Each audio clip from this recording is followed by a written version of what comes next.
Hi, and welcome to Oathsworn. Is that how I intro this show? Every episode. Can you do it as Sam now?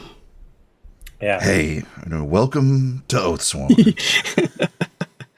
Yep, there it is. I'm your host, Brett McLeod. I'm joined by Kris Allison, Gavin Fregeau, Devin Nelson, and Matthew Guzdial, the co-creators of Oathsworn, the show that you presumably just listened to. I keep having to bring this up, but if this is your first episode, welcome. It's like watching a movie with the like director's commentary on the first time you see it. Yeah. You like the screen read the turned first off. chapter of a book and then the last page of a book, and then you decide if you want to read the rest. And here's the thing. It's 2025. If that's the way that you want to go through the world, I support you. I'm here for it. You are a sick fuck, though. But I'm not. You're history's greatest monster, and I will not make room for you. But we will support you. The annals will remember you as an omen. The Annals of the Legion always make room for sick fucks and strange monsters. We will always call them out and be like... And we always call them Annals of Legion. Did I say of Legion? I thought I said of I heard a Legion. the in there. I thought I heard a the. It's Yeah, early. I heard of that. It's a little bit early. Thank you for bearing with People us. on the East Coast can hear those. Hey, we just finished making this podcast. How does everyone feel about that? Wahoo! Pretty good. rolled out of bed to see some fan art of one of my characters. That was nice. Yeah, that was cool. That was cool. That was sick. Shout out to Hadrian. Extremely sick. I like that she's anime. I think she kind of looks like a tabletop mini, which is really appropriate. Oh yeah, has anyone ever tried throwing one of their Oathsworn characters into like Hero Forge or anything like that to like make like a little No. like a No, little I die? No. I don't like the way they look. I don't like the way Hero Forge minis look. They're bad. Wow. Well, we've got a bunch of different categories of questions here, both from us, co-creators asking stuff back and forth with one another. But we've also got a bevy of questions from listeners. Thank you so much. I've organized this into sort of our questions for one another, our stuff that we want to just talk about here in the Postmortem, then some serious questions, and then a little section I like to call silly questions. And we will get to these in turn. First thing I'm going to do is I'm going to ask Matthew to read or ask this first question at the top of our doc. Totally. This is to Kris. And I say that because I've got a big list of things. You don't have to necessarily ask it verbatim. It's just sort of there as a reminder of like, hey, this is what we wanted to talk about. Sure. I'm going to read it because, again, it's early. This is to Kris. It struck me that Kaya really took shape during play, their reasons for joining the Legion, their family, etc. You basically did a great job yes-anding as we went along, and I think it led to a beautiful arc. Is that the way you prefer to play PCs, or was this an experiment for you? That is the way I prefer to play PCs. Planning and thinking ahead is not a thing I'm particularly good at. So if someone just said, hey, make a character with the whole backstory the way they used to in D&D game applications on Roll20, I've been in the mines. Ew. It was a time. Listen, it was a time. Anyway, yeah, just trying to come up with a whole backstory is really hard because there's so much space to fill, and I'm not great at being able to tell what parts of information are actually important and what parts need detail. And so just the whole openness of an entire life of a person is a little bit daunting. So if given a specific prompt in a specific moment, just like, hey, make up a detail about this thing right now, that's a lot easier of a question to answer. Sure. Makes sense. Matthew asked about Aoife's backstory in one of these questions. I'll just answer that right now. You could do like I did and not know what your backstory was until the last episode.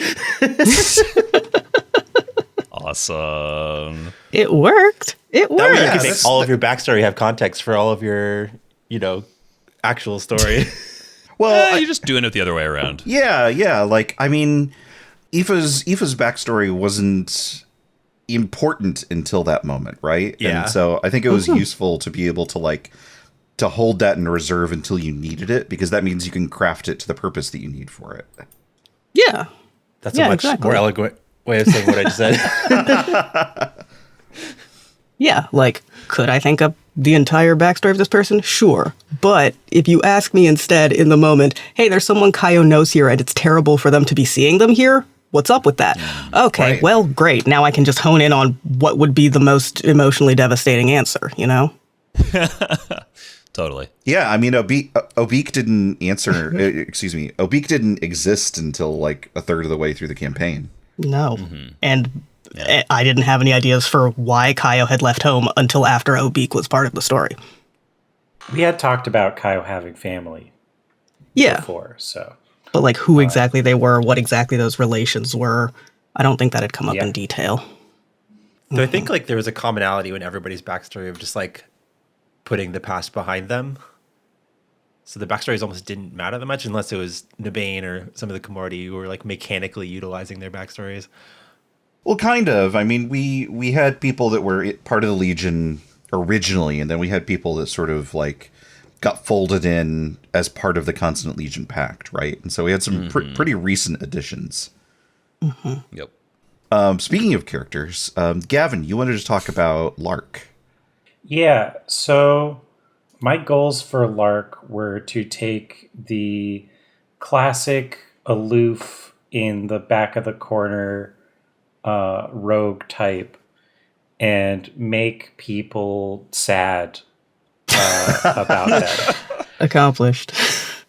And there were a couple of key things that I think were important to that, and that was still having parents for one, and also tying her to other characters, like giving her a relationship with Walut. Like I knew at some point I wanted Lark to die or worse throughout the campaign. And like in order for that to happen in a way that actually people cared about was to have another character care about her. Sure. Hey, So, we put a rogue's dad on screen. That's subversion. yeah. So other people out there who want to play edgy rogues, think about that next time you want to be aloof and I mean, that's fun. non-participatory. Yeah. Like the idea of being like, I'm going to be Batman, but my dad is still out there somewhere, and he knows that I'm Batman, and he sort of feels a way about the fact that I'm Batman is fun. Yeah. Yeah. I think another I part think, of it. Go ahead, Chris. Go ahead. No. Oh, I was going to say, a thing I've seen people mention specifically, and I think another part of that sort of, rogue who stands in the back of the room and is just silent and terrifying and can kill you with a thought, is like, usually those are people who are just like miraculously good at everything. And I've seen people multiple times mention the detail of Lark, like that cloak that she was constantly embroidering, and just like, no, the embroidery is shitty because she doesn't have time to practice that. She's not good at it. She just does it. And I think giving her a thing that she was bad at, but that she does anyway, presumably because she likes to, or it just fills the time. I really enjoyed that detail. Thank you. It was kind of fun that a lot of characters were bad at stuff. Like Kaio was bad at darts. Nabane was bad at bedside manner. All right, Gavin asked, we described music a few times in the show. What was it like to make music inspired by our lay descriptions? I've commissioned visual art before, but what's the process for commissioning music? So when I wanted a track, and the follow-up question here from Chris is like, how did we decide what moments would get music? I think doing the show, producing the show in hindsight, like if you don't know, we recorded everything and then we went back and we produced all the episodes. No, we didn't do it as they were coming out. But we already had like an idea of like the dramatic arcs of the show, and so I already had in mind like, oh, this is a cool moment. I'm excited to get back to this when we're doing the edit.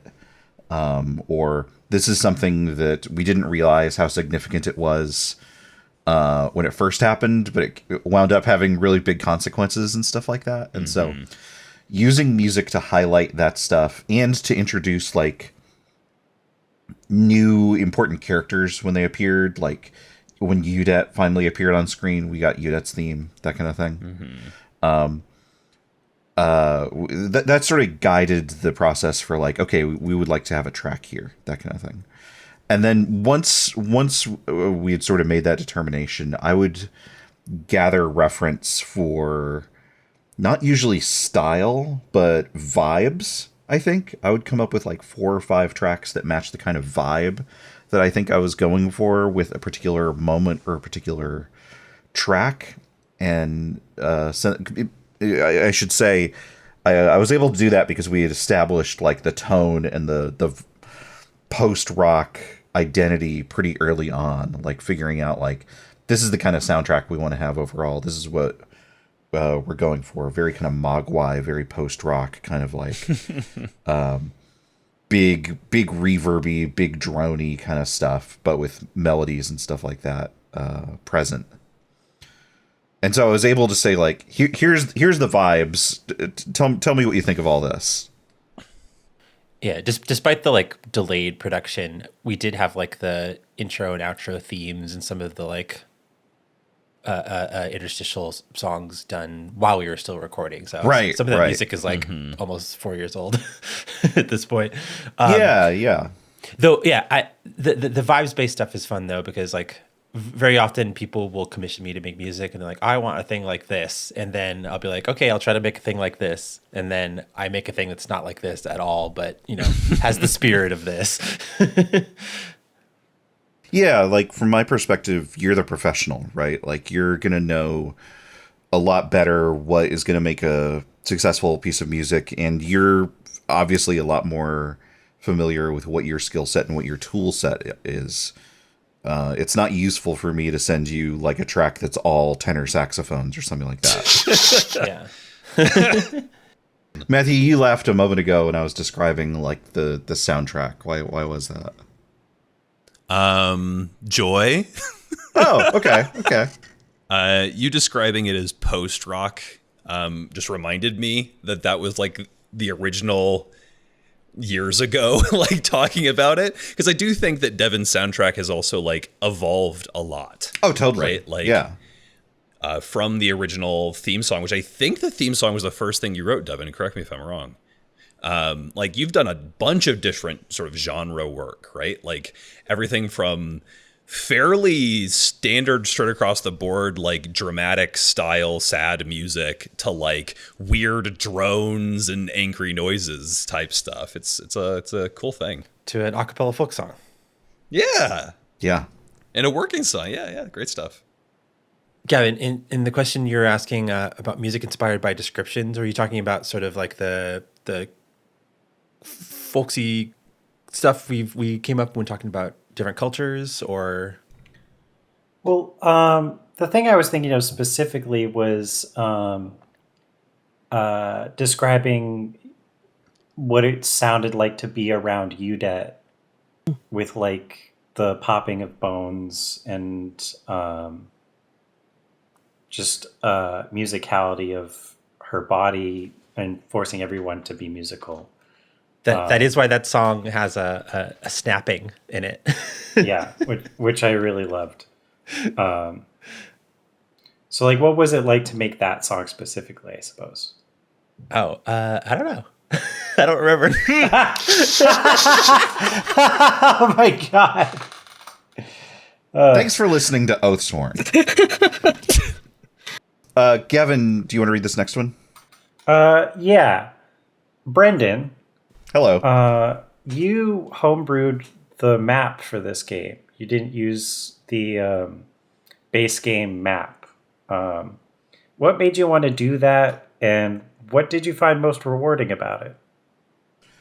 Yeah, so I think diverging from the base map really came out of two things. One, it came out of the desire to like tell a story that was our own.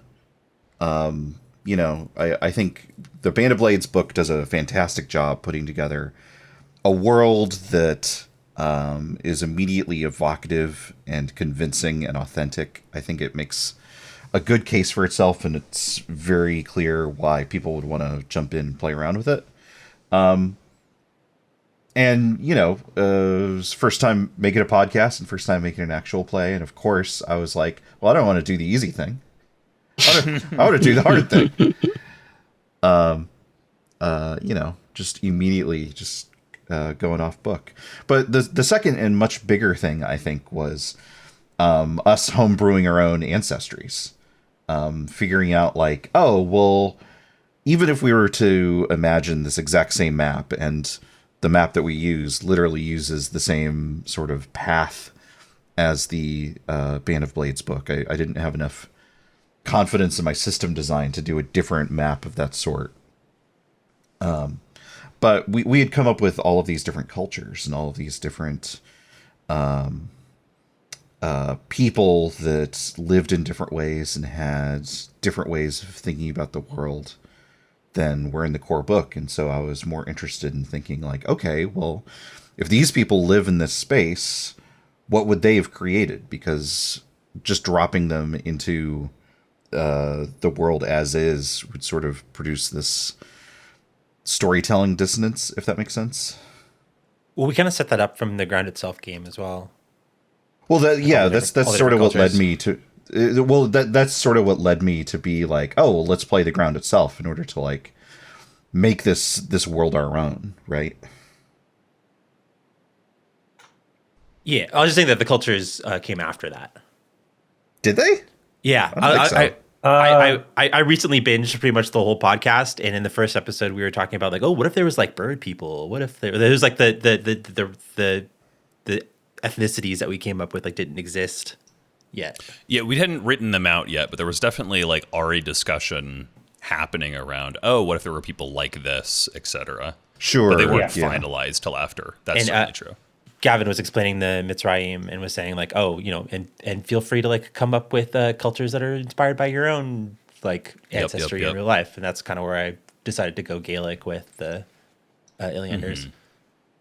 Totally. Huh. Okay. Well, this week I had a lot of time of just like doing stuff around and doing errands and stuff like that. So I binged the podcast at 2 times speed like a freak. No, that's cool. It just means my memory and my answer is completely wrong. That'll happen. What was that, like 3.5 years ago? More. Yeah, I mean, we started playing this. We started playing this over 4 years ago. Uh-huh. Yep. Mm-hmm. And if this Q&A comes out on the 2-week schedule that we've been releasing episodes of this on, it will be a fun mirroring with when we played World Ending Game, because we played World Ending Game on July 25th, 2022, and then this would be released July 22nd, 2025. Wow. Jeez. Numbers. That's fun. Mm-hmm. Gosh. Yeah, okay. So I guess the Ancestries came after. Except for the Mitzrayim, because that predated the podcast. Mm-hmm. Huh. I was definitely going to have us do our own ancestries either way. So sure. Well, I still stand by the idea that like I knew we were going to be telling our own story. I wanted us to be able to author the canvas where we were going to be telling that story. I greatly respect when designers like include like lore stuff in their book, but I never use it. So I know that urge. Yeah, I mean, everything in a rule book is a suggestion, including the rules. Matthew, do you want to read this next question? To Kris. Brendan originated Dorado, but to me, she only really came alive when you picked her up. What was that process like for you? She just seemed really cool. Damn true. It was a good foundation. And then we got to Kingdom, and at that point I don't think I was the only person that played Nicolaj, but at least on missions I think I was. And so I was like, okay, I'll make Nicolaj my primary, and then I didn't really know what to do for my secondary because Kaio didn't seem as that seemed like the natural first. Yeah, that seemed like the natural next place to go for my secondary. But Kaio wasn't as involved in political machinations and shit the way that Kingdom kind of brings forward. And I was like, she was I don't certainly think there getting dragged around by Azar. Yeah, I'm like, no, I don't think Kaio's really like an agent in this way. In this, I think she's really just like going with the flow and hoping it means that everyone she loves doesn't die in the process, even though they expect everyone they love is going to die in the process. And then I think I probably asked, hey, is Dorado on the table? Because she seems like she likes to get in people's faces and cause them problems. Like, you know, it's not like her own, it's not like she's solely there as an agent of chaos, but she isn't afraid to be a problem for other people in pursuit of her own goals. And that's not usually a character type I play, or at least it wasn't at that point. I've done a little bit more of it since then, but I was like, yeah, try. The whole point of this show for me was like, try something that you wouldn't immediately gravitate to. So Totally. I love that she's a leader that didn't want to lead, but also didn't try very hard to not be the leader. Listen, sometimes being the leader gives you the most opportunities to fight people. I totally know how that goes, because sometimes I find myself in like group project situations where like, I don't want to have to lead, but if I let somebody else do it, it's gonna... I won't like it as much. Yeah. It'll be worse if I have to listen to one of you idiots. Exactly. Or sometimes you know you're the only one that's capable of doing it, and so you feel obliged to do it. Yeah. To step up, even though you really, really don't want to, right? And then also sometimes the living hundreds-year-old avatar of a god tells you, you gotta fucking do this. And you're like, fine. Okay. That was funny when Sarah Colley like knighted Dorado, and she was just like, yep, I do it, whatever. I mean, there was like the tear. I'm there was some crying, emotion. I'm peeing. Yeah. No. No? Why? No. Dorado never peed, actually. Wow, interesting. Yeah. What? The Yeah. whole time. Yeah. She was cursed.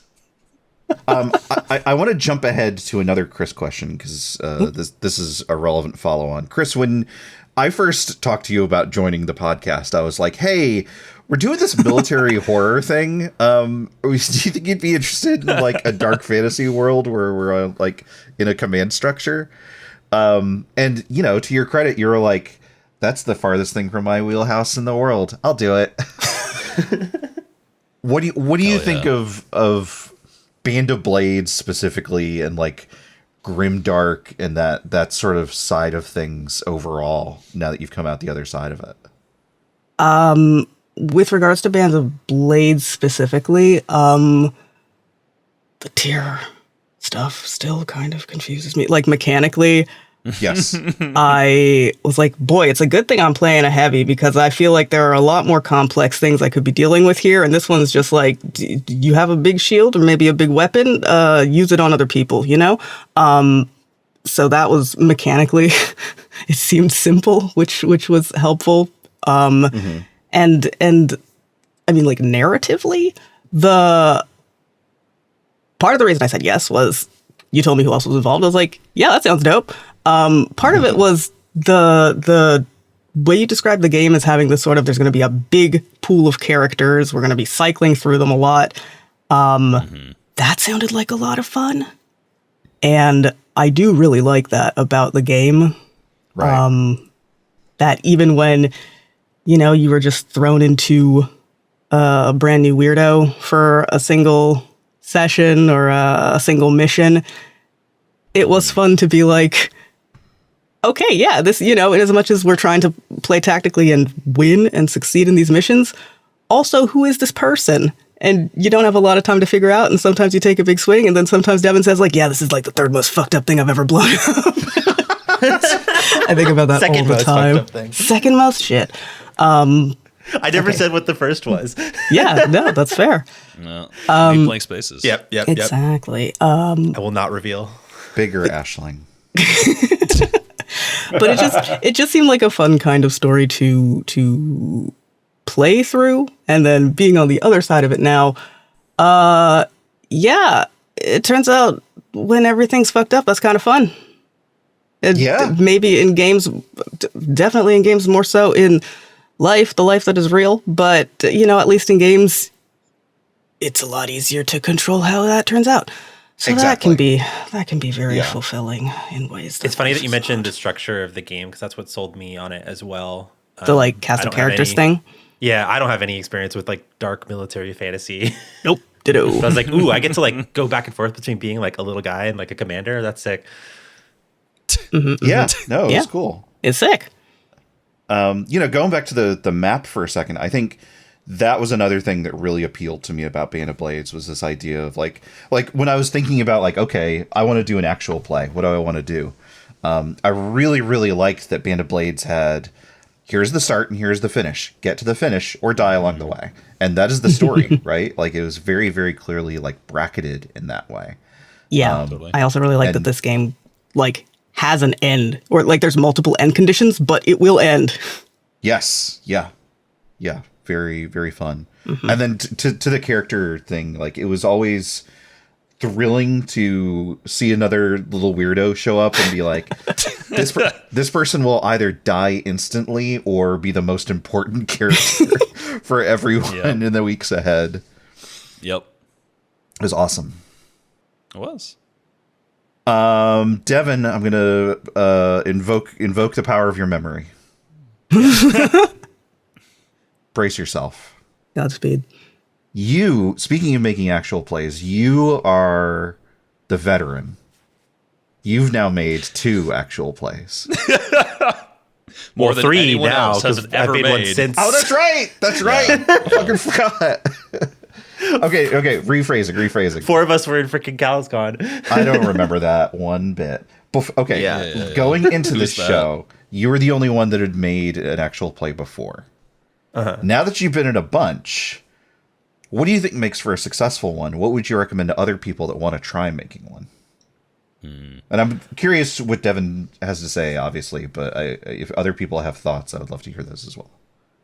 I don't know. It's hard to say. The first actual play I made was like unintentional. I just like hopped on a call with some people in Roll Plus Bond that I didn't know and was like, "Are y'all cool if I record this?" And they were like, Really? "Yeah, I had no guess." idea. Yeah, That's funny. that was a Fall of Magic podcast called Flight of Magic. I basically the day that we were recording, I asked them for permission to record it because I wanted practice making actual play. But then Sure. that story ended up being really cool, so I released it. Yeah. I don't know. In terms of like what makes something successful, I don't know. I mean, having interesting freaks is obviously important, Obviously. and I feel like we really put in the work on Oathsworn to make interesting freaks. We went to the freak mine. We dug I mean, in deep. terms of like good actual play podcasts, in terms of like what people should be aware of if they're trying to make it, I'm sure Brandon can attest to this as well. But like, have a good mic setup. Yeah. Because when you're doing like the production of the thing, the more your mic setup sounds bad, the more effort the person producing it has to put in to like make it sound good. And Yep. it really lowers the ceiling, right? Like if bad audio go in, it is never going to be it is never going to be better than bad audio going out. That's beautiful. Thanks. Did you come up with that? Yeah, I've been thinking about it for 4 years. Why do they Yeah, call it but- oven when you oven the bad quality? Yeah, that's right. Yeah. Do other people have thoughts about like what makes for a good actual play based on our experiences Yeah. here, other experiences? Don't care about the audience, but also keep them in mind. Like balance those 2 things. Well, when we Yes. were making the show, the audience was hypothetical. Yeah, no, but I mean, like, make it for you, but it's different to do an actual play than to just do a game with your friends. Yeah. Oh, for sure. There's some legwork about like being more attentive to visual descriptions, which I was never able to do, or explaining rules on mic or whatever. But like when it comes to creative decisions, that's where the audience, you shouldn't be thinking about them. Like when it creatively, it's your game. Well, you want to have drama in mind. You want to Yeah. think about it as being a show. Yeah, but I mean, I don't know how it was for everybody else, but that was something I was in my head about a lot. So it was really hard for me to separate because I don't know if this was like undue confidence, but I was like, no, yeah, this is going to be a show. It's going to be a show and it's going to be on the internet and then the internet people will listen to it.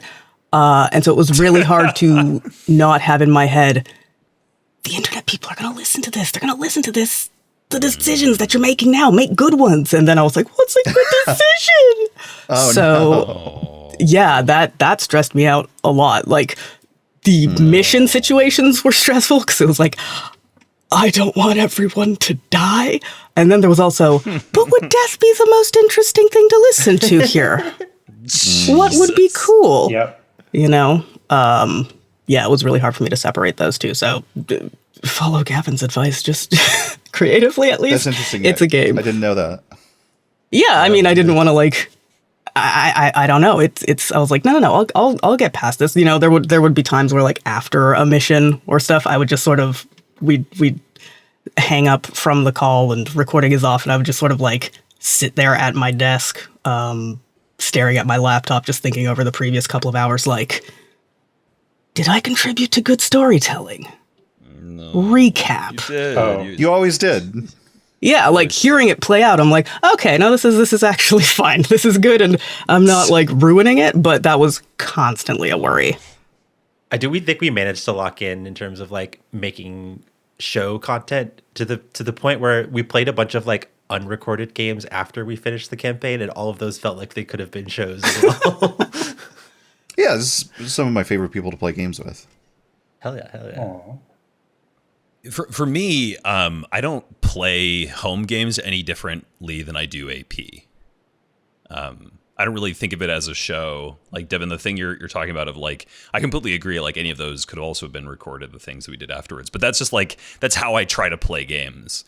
Because even if, you don't have an audience of people online, the internet people, as Kris so beautifully has put it, listening, you have an audience at the table, right? Mm-hmm. And so I'm constantly trying to make the best possible thing I can for the people at the table. That's a good way to think about it. Oh, another thing, maybe less about the as you're recording and more about the once it's recorded and you're, whether you're editing or transcribing like I did, or just listening back to it when the episodes are fully produced and they get released.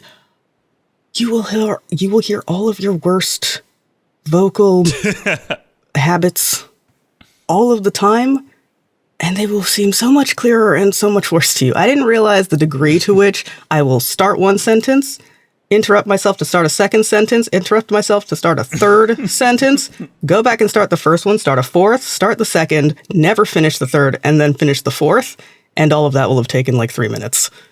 I did that a lot. It's true. But it's endearing. It is. Yeah, you gotta be like, yeah, I'm fine hearing myself stutter. You will We hear all that. form over our and thoughts over. in our own ways, you know? Yeah. I have so many ums and uhs. Yeah. Last thing I'll add on to that is something that I try to do for regular role playing anyway, but I think is especially useful when you're thinking about like recording things that will turn into episodes.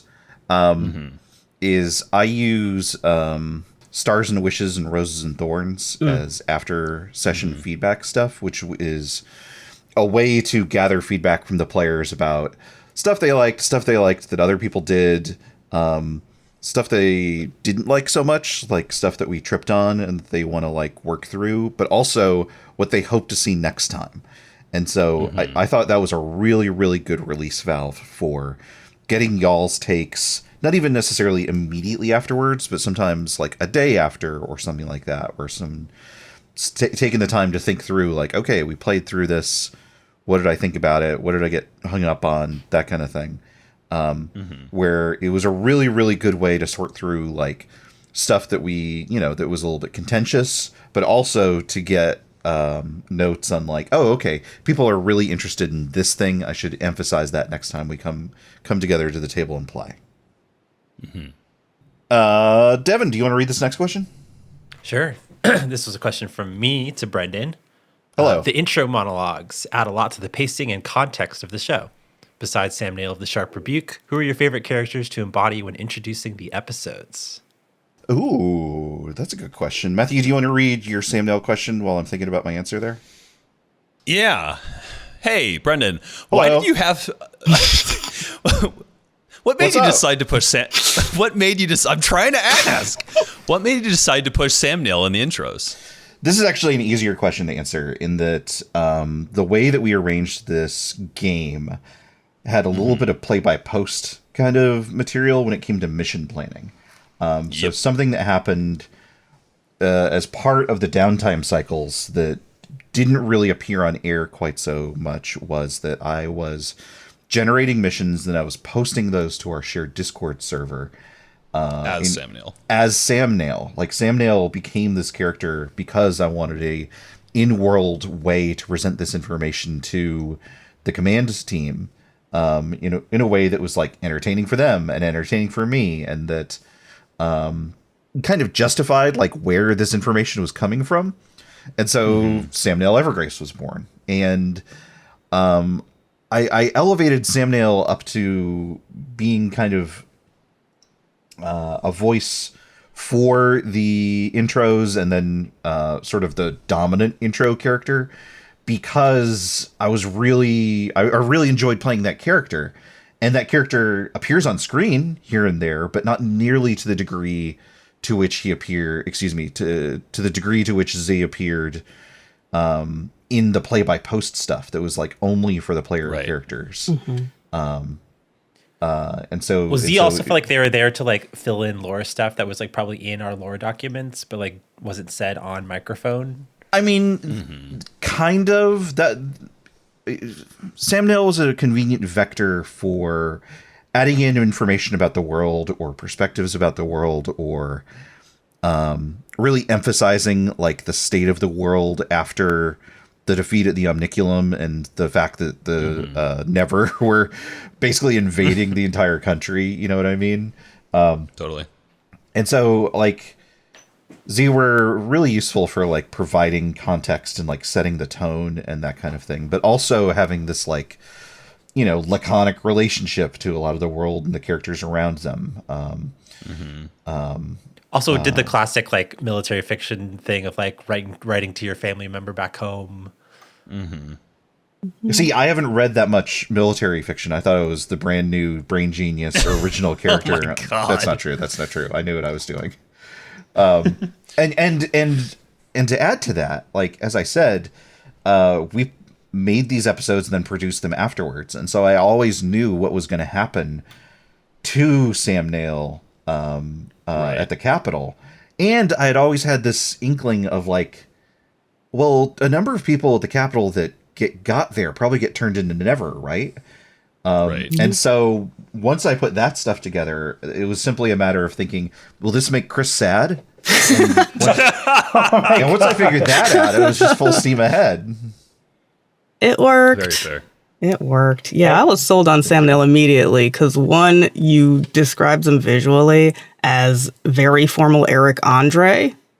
Yeah. And then two, in the first mission briefing, the way Z opened it to Azar was, well, sir, it's fucked. Fuckity fuck, fuck, fuck. That's right. I was like, yep, I'm all in. And so listening to the letters, the intros throughout the series was just me frowning with increasing intensity. But what about the other part of my question? Who are your favorite intro characters that weren't Sam Neill? No.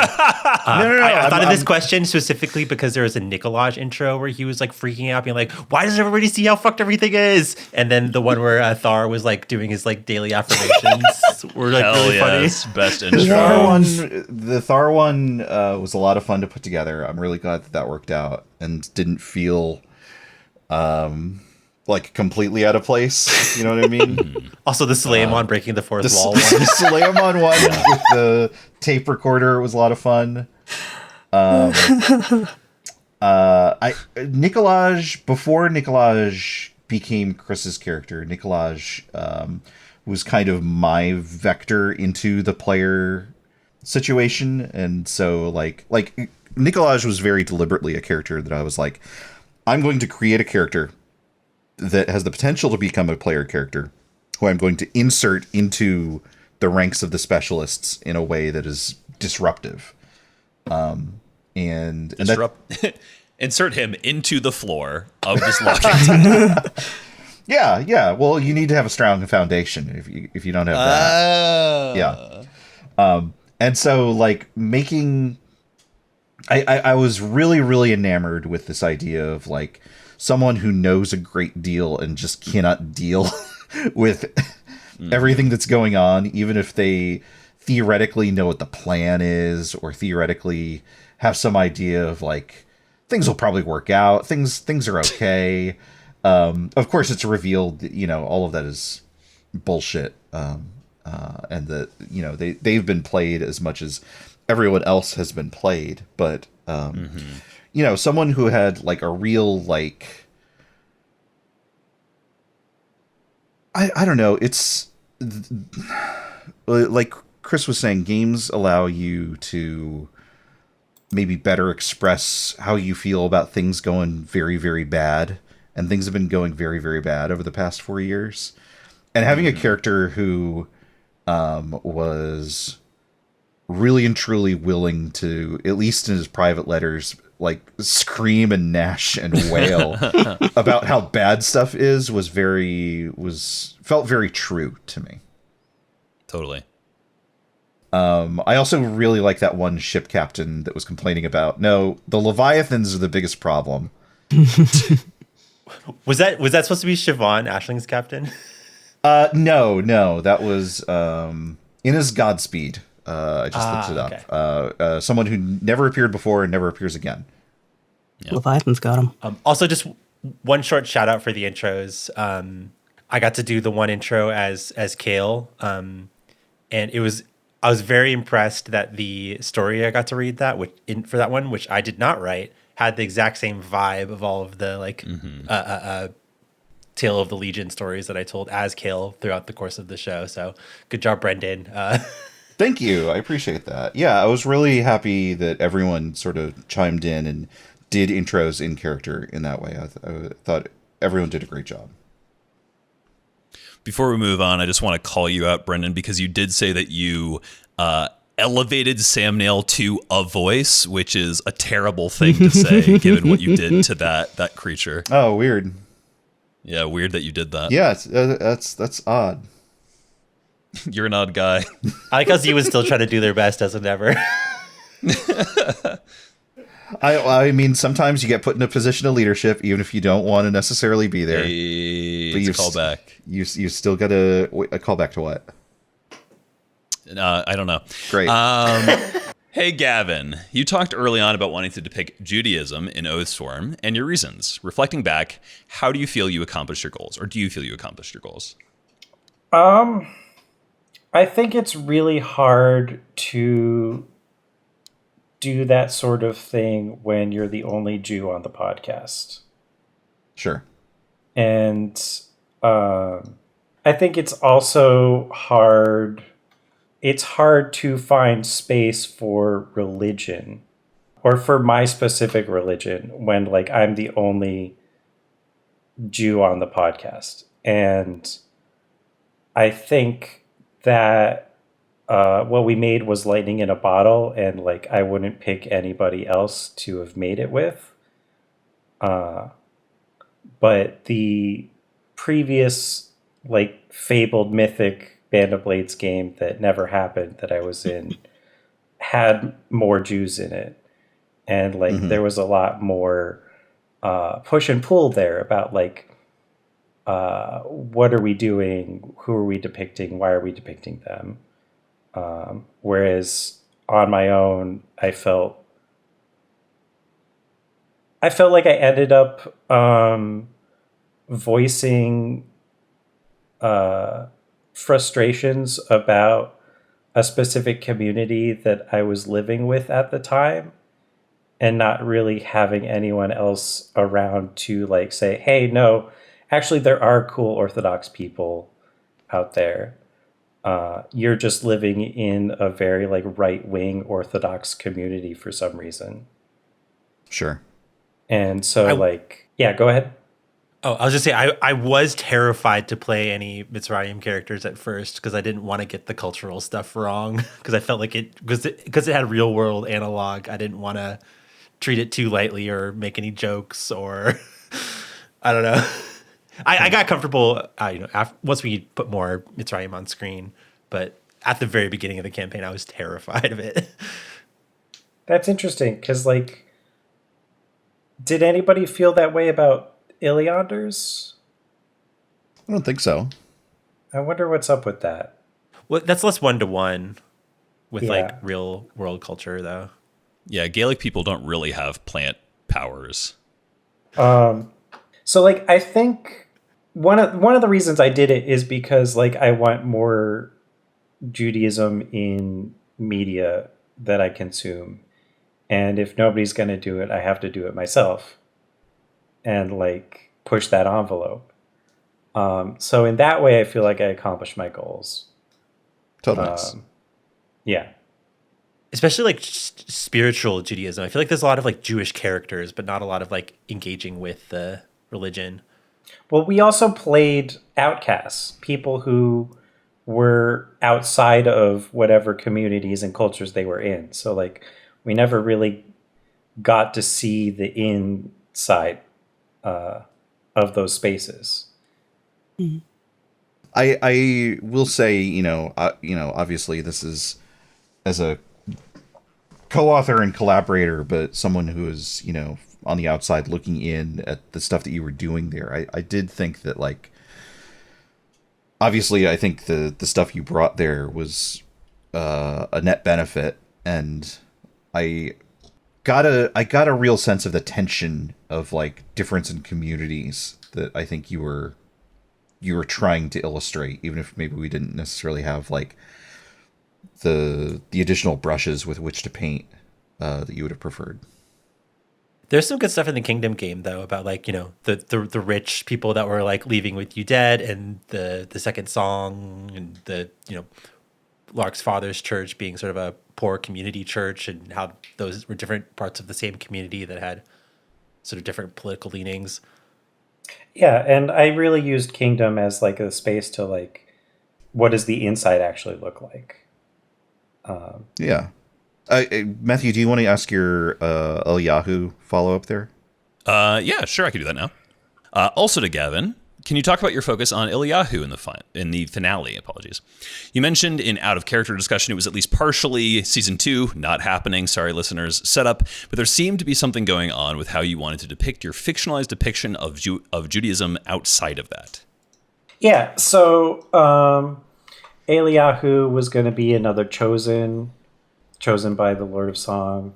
Eliyahu or Elijah is an actual prophet, and he's sort of like a hospitality trickster god sort of deal, where like a stranger knocks on your door and asks for shelter, and if you turn them away, it turns out they're Elijah and he curses you. Or if you bring them in and you feed them, they like overindulges and ruins you. And if you continue to be hospitable, then like he reveals like some sort of treasure or something somewhere that makes you rich and secure. And so what I wanted to do if we were going to do a season 2 was like, because the Jews that we focused on were so Orthodox, I wanted to do something about the Reform Jews and have criticisms there and depictions there of like how does that sect work, and what are their beliefs, and why do I have problems with them as well? Eliyahu would have gone crazy off that spicy smoke. Yeah, I had like an idea of like the first time we meet him, like Udet is like already dead, and he's like got her god particles in a bottle or something. I'm saving these for later. What? Yeah, it's like I gotta get stronger. The real reason Udet was kept alive by the Lord of Song was to transfer that power to Eliyahu, who could like do something about it. I see. That's script arc. Hey, Gavin. Yeah, Hey, what does Mitzrayim mean? it means Egyptian. Wah wah. So yeah, it means Egyptian. It's the term for Egyptians. Gavin told me to ask this question 3 years ago. Oh, okay. Yeah. So I didn't know this when I first pitched Mitzrayim and the name. In the Mythic pre-game that fell through, the other person who was Jewish came up with that name, and I just stole it. And I think like I could make like arguments for why it works in the end, but like no, I'm not gonna. It's Egyptian. It means Egyptian. Deal with it. Yeah. We definitely probably pronounced some of these names wrong, so Oh, definitely. Just it's fantasy. It's fantasy world. Yeah, we're not apologizing for it. I just wanted to have it in there because it's like, yeah, we know we got it wrong. Let's see here.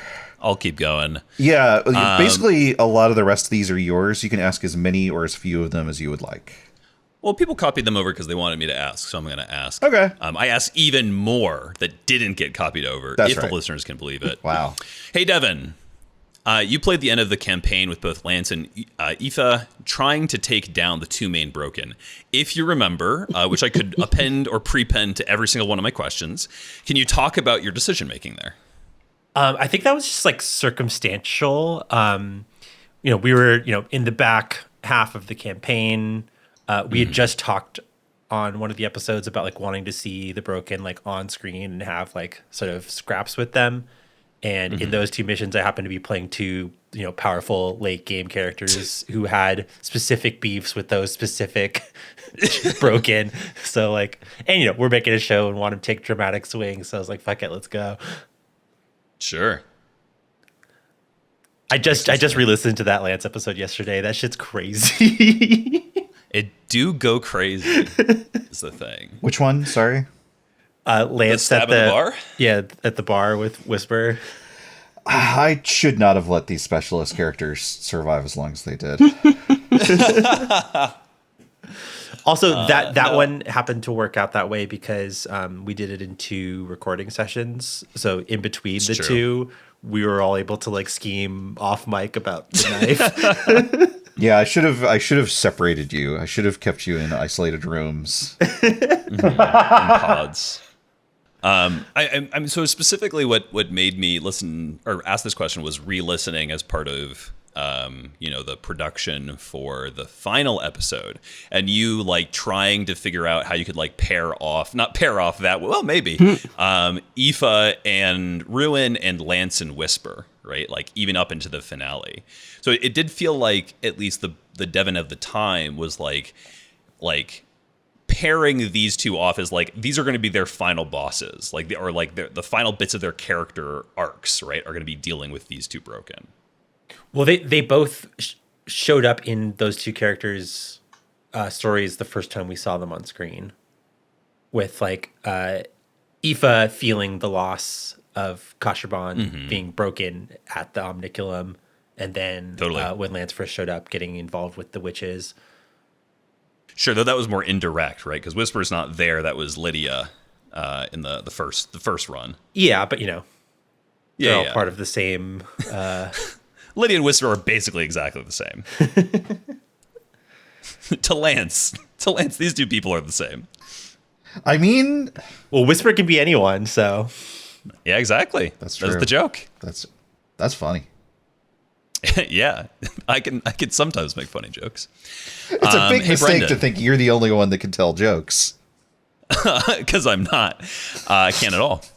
Hey, Brendan, Hey, what's why up? did you have Sarah Colley do the Unionize Now speech? Boy, talking again about having chosen and broken on screen, one of the things I absolutely wanted to do was to have like these people who I think in the book are regarded more as like forces of nature, practically. Like they're humanoids, but they exist on a different dimension than I think a lot of the characters do. And I was really interested in having them there and present and awe-inspiring, but someone that you could interact with in a real way, because I think that's interesting. And really quickly, when we started, you created both Serikali and Azar in our prep, but really quickly, Azar kind of emerged as this force. This cult of personality, basically, that was like, I'm low-key the best thing for this world, and I'm gonna try and take it over or die trying. Yep, that's and him. Immediately having Serikali there as like, well, that seems bad. And feeling, her feeling of like, feeling kind of helpless in the face of everything, and feeling like there's so much that she can't do in spite of her great power, was kind of a feeling of kind of an expression of how the mechanics of Forged in the Dark work. You know what I mean? Like I joked a moment ago about like letting these characters live so long that they were able to like fictionally in whatever way take down Broken in some way or another, which is like very, very difficult to do conceptually, but like if you know how math work, Aoife was god tier by the end. Aoife could do some bullshit by the end. Exactly. And you're only able to get to that point if you're allowed to survive long enough in order to gather up all of the resources necessary in order to boost your die rolls in that way, right? So, like, in a way, Serikali was kind of this acknowledgement of, like, oh, the story is going to go the way that the players want it to go. And I need to try and convince people of that, even if their fictional positioning within the world makes them feel as if they are something other than that, as if they're just soldiers within the world. In part because that's how I think she would have felt, but also in part because, as I said, things have been real bad for the past 4 years or so, both in the world, but I've had way too many different jobs over the past 4 years. Yeah. It's a real difficult time with the leadership in my life.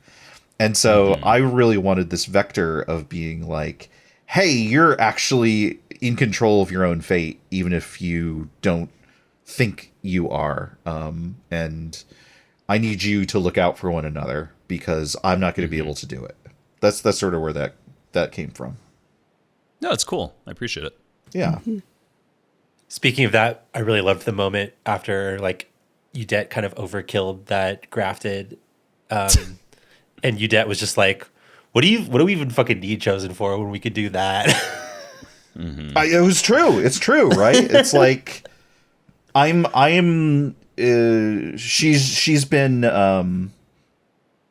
outpaced by production. Like the industrial forces represented by Suleiman have made the chosen of the gods. Jesus Christ. Irrelevant. Revolution. This is Tolkienian. I am big ideas guy. What if there was a website? Oh my god. I mean, we did do a whole bit about him being on the Manhattan Project, where he drinks Manhattans on the beach. I am Naked Blue Man. Udette's whole arc is just down. She doesn't heal. She doesn't get stronger. She wants to die. So, like, of course, humanity is going to surpass her eventually. Yeah. Yeah, and you can know that and still be sad about it. Yeah. Also, with the whole unionization thing, I do want to say that Aoife is not anti-union. I think she was just really confused by what was happening there and was being really bratty to Sarah Colley because she hates people telling her what to do. Yeah, she hates authority, right? So even an authority telling her something she wants to do, right? She's going to buck against that. Oh, yeah. Yeah. That's the Aoife special. Mm-hmm. And who can say whether that's correct or not? Yeah. Only the gods can judge her, and they're gone, so it doesn't matter. And what... Only the gods can judge me, and one of them is a baby, and I'm its mom. Yeah, exactly. Jesus Christ. Yeah, Jesus Christ, you got it, Gavin. That's exactly right. Yep. That's what we're Aoife's taught. the Holy Virgin Mary. Hooray! Hooray! Anyway. You heard about this Jesus guy? That shit's wild. Jesus would have got crazy off that spicy smoke. Brendan, you want to ask your next question? Sure. Gavin, early on you said no Gokus. We wound up with a cook full of Gokus in the end. Do you feel like Oathsworn has succeeded at being grimdark? Well, my first response is, who do you think is a Goku by the end? Aoife. But all the people that gained Aoife- like massive power by the end also had to like kill themselves to get there. Yeah, Aoife took two Goku traumas. dies. Aoife can only do this 2 more times. That's not a Goku. One more time. One more time. Yeah, that's not a Goku. The Crimson Shot is the Goku there. Crimson Shot is the Goku. I'm Crimson Shot. Jesus. Point me at your enemies. Gohan, my here's a response trauma. is, I don't think we have any real Gokus by the end. Interesting. Like, all of these Okay. people- You did just say Crimson Shot is a Goku. Yeah, Crimson Shot's not a person. Oh, I see. Okay, I see. okay. It's okay to have inanimate Goku. Also, when was- Lance took that his was me crazy joking. swing. Also, when Lance I took his see. crazy swing, he had like 1 stress box left before he died. So like that was just like a fucking Hail Mary. Sure, That's true. sure. That's true. You could have very Yeah. easily just collapsed. Sorry, Gavin, go ahead and answer. No, I don't think there are any Gokus. Like all of these, like Aoife is pretty much insane at this point due to all of that trauma, and Waloot, like we don't even know if that is Waloot still, or like what is going on there, or like, she's going to be able to maintain like control or who she is. And Lance is an asshole. It's true. Okay. Udette leaves.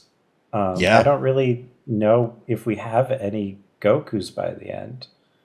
But it sounds like maybe you think we might have some Vegetas. Yeah, well, I said we should have Vegetas at the first episode. That's true.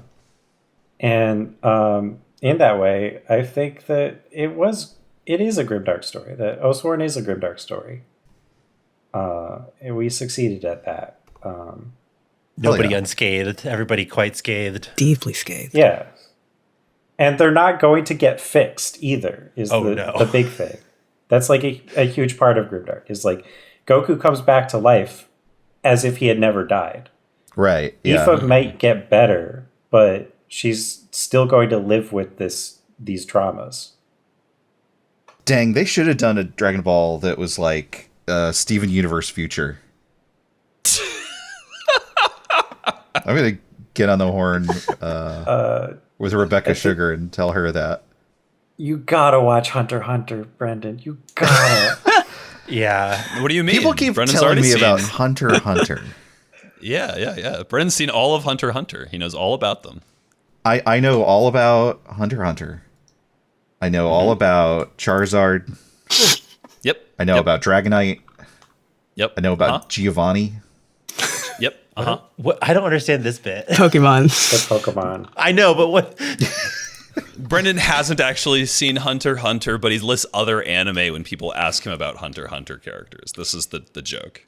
He keeps bringing up things that are basically Hunter x Hunter, and we tell him just go watch that. This is not the only thing that Brendan does this for, though. He constantly references stuff he hasn't taken part in. Yeah. I've seen House of crazy. Cards. Uh-huh. I've seen Sailor Pluto. She's there. Yep. There's a Sailor Utena. Pluto? I thought that's not a planet anymore. It was the 90s. It doesn't matter. That's crazy that they went back and removed Sailor Pluto from Sailor Moon once they got rid of Pluto as a planet. They edited her She out. didn't. She's important. She guards the gates of time. I know. She does. I mean, It's important. not to get us off track, Sorry. but they should have just added Sailor Eris and Sailor Ceres and Sailor Ceres, all the other Pallas, ice dwarves. Juno, and Vesta are there in Sailor Moon R. We can't get into this Yeah. now. Okay, never mind. Yeah. That'll be for Chris and Gavin Sailor Moon podcast. Jeez. Hey, Gavin. I have popular science opinions. It's not the place for it.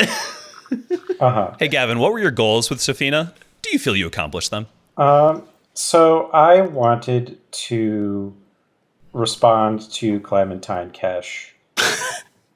And I don't know Friends if of the I Table succeeded. character, if you don't listen to Yeah, Friends of the Table. Friends of the Table character, Clementine Kesh. Another... Anybody listen to this knows who Clementine Yeah. Cash is. I've seen really Hunter If x you Hunter. don't, if you don't, I know Clementine. there's a character in Friends of the Table Palisades, the first one? Partisan. Partisan's the first one. Friends of the Table Partisan named Clementine Kesh, who is another like politically motivated blonde white woman, and I didn't like how that character arc went, so I wanted to make my own. And the other like major touchstone for Sophina was Sabrina the Teenage Witch live action. Oh, Huh.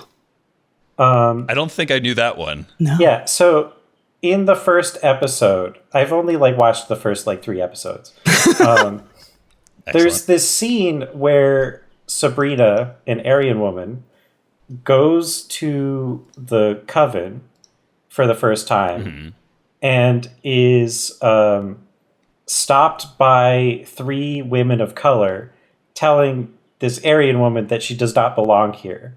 And it is the weirdest thing to me to like have that written into your show. And so I wanted Sophina to be a character who was like, what would happen? What would that person be like if they were in that headspace of like, I have no control. I have, everyone's beating down on me. I need to be on top of everything. And like, in a way that people don't fall in love with her. And given the reaction that people have had, or non-reaction to Sophina, I think that was accomplished. Sure. Does that make sense? Yeah. I'm just going on Yeah. a rant now. I'm just ranting. That's okay. No, it's okay. I think she avoided being liked because she did the whole like being bratty about not getting to do her fascism, which I think Yeah. was off-putting. Yeah. That's what Clementine Kesh is doing. She's just more pathetic about it. That's my whole Sophina spiel. Gotcha. Yeah. Thanks. Cool. What's next? Speaking of the Kingdom game, Gavin, at one point I thought you might have been trying to do a conversion story with Waloot. Is that what you were angling for when you picked her as your main for Kingdom? No, I forgot that she wasn't Mitzrayim in the first place. Oh my gosh. Oh, that makes so much more sense now. I also forgot this. Yeah. Really? Yeah. Oh my gosh. I totally forgot. Wow. She's Taielos. Yeah. She's Taielos. Yeah, I forgot that. I also forgot that Lance was Kai Morty. Kai Morty at some point, or I mixed up Kai Morty and Iliander at some point. when you asked like why was Lance not being pious in this moment, and I was saying he's Kai Morty, and you were like, what the fuck? It was because I was mixing up Iliander and Kai Morty. Gotcha. Okay. All right. That clarifies things. Thank you. Yeah. Devin, would you read the top question from Serious Questions, please? What is the first book or media that everyone first sorry, take that again. What is the first book or media that everyone first thought about as their inspiration for Oathsworn? What would it be now that you're at the end? Oh, this is by Kris Allison. Thank you, Kris. The Bible. I don't know. Yeah, sure. Go ahead, Kris. Shout outs. Shout out to the Bible. Little known book. Yeah. Nobody's read it before. We're going to spotlight it on our podcast. Use our platform. Today's episode has been brought to you by The Bible. Sleeper Hit the Bible. Hang on, I'm going to Goodreads. I want to see what the rating is on this thing. Is there any problematic content in the Bible? I don't want to. Does the dog die? Present something. Does the Bible pass the Bechdel test? No. This is bullshit. This says the Holy Bible King James version is by Anonymous. It's by King James, you idiot. Yeah, it's like I can't even read. This has a 4.44 rating out of 5. Go ahead, Matthew. So we did have a Bob Touchstones, which is Band of Blades Touchstones, not just like Touchstones for our friend Bob or anything. Channel, and so I thought it'd be fun to just go back and scroll through that for some of the earliest stuff. I linked it from an internal thing if people want to follow along. So the very first thing was actually Brendan with Final Fantasy VI Magitech armor. Yep, that's true. Yeah. I came in with the Chimera Ant arc from Hunter x Hunter 2 years before Media Club Plus started. Thank you very much. I don't know what this is. Yeah, no one knows. We got some near Automata stuff in there. A bunch of books being referenced. Winter of Magic's Return. Once in Future. Oh yeah, the Once in Future comic by Kieran Gillen and Dan Mora is really, really good, like Oathsworn visual style as far as I'm concerned. A lot of cool twisted freaks in that. Totally. And then the first thing in my memory that I recommended was Berserk, which seems obvious. Berserk is like, in some ways, like the grimdark text for a bunch of people. Sure. Right? It's up there. But I do think... Sorry? It's up there, yeah. But I do think there's a bunch of stuff about Berserk that people like don't really talk about when they talk about Berserk. Like a bunch of the times when they talk about Berserk, they're talking about like Guts' big sword hitting people, right? Mm-hmm. And we didn't really have any big sword hitting people. I haven't read that much. We did have a bunch of... I haven't read that much of it, but are you talking about like Griffith leading a band of mercenaries and taking contracts with different cities and stuff like that? Exactly, right? So I think there's also, a bunch Griffith of like is aesthetic... very much a Lance type. 100%. Uh-huh. I mean, I think Rosa, our strongest soldier, shout outs Rosa, Human Morph on Tumblr, who's made some incredible Oathsworn art.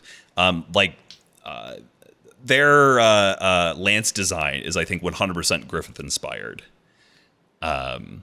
It's really good. But yeah, I think there's a bunch of other like aesthetic touchstones for Berserk that we like hit really nicely that are uncommon ones.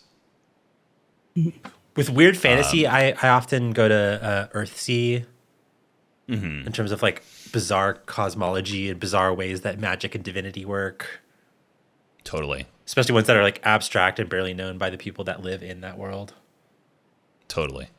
And I can see that a lot in the Iliander stuff that you did.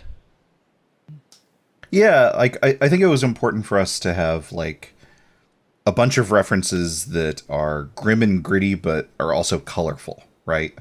Totally. Like a big part of why I hit on Final Fantasy VI to begin with was that everyone in that game has like really colorful outfits and stuff like that. Mm-hmm. Really big mix of different textile types and armor types and stuff like that. Mm-hmm. What about coming out of it though? Coming out of it, good question. I recently played Claire Obscure. That is very Oathsworn coded. Oh yeah? Oh yeah. Huh. Yeah, and a little bit ago, Devin, you mentioned that you were reading the 5th season by N.K. Jemisin. Oh, and yeah. I just finished. That's fucking Yeah, I grim. just finished that trilogy this morning before we started recording this. Oh, nice. And I'm pretty deep into the second one. yeah, yep, I agree. It's this. Instead of what if the sky hates you, it's what if the ground hates you. Yup. I mean, the ground did hate us too, to be fair. We sure were hated.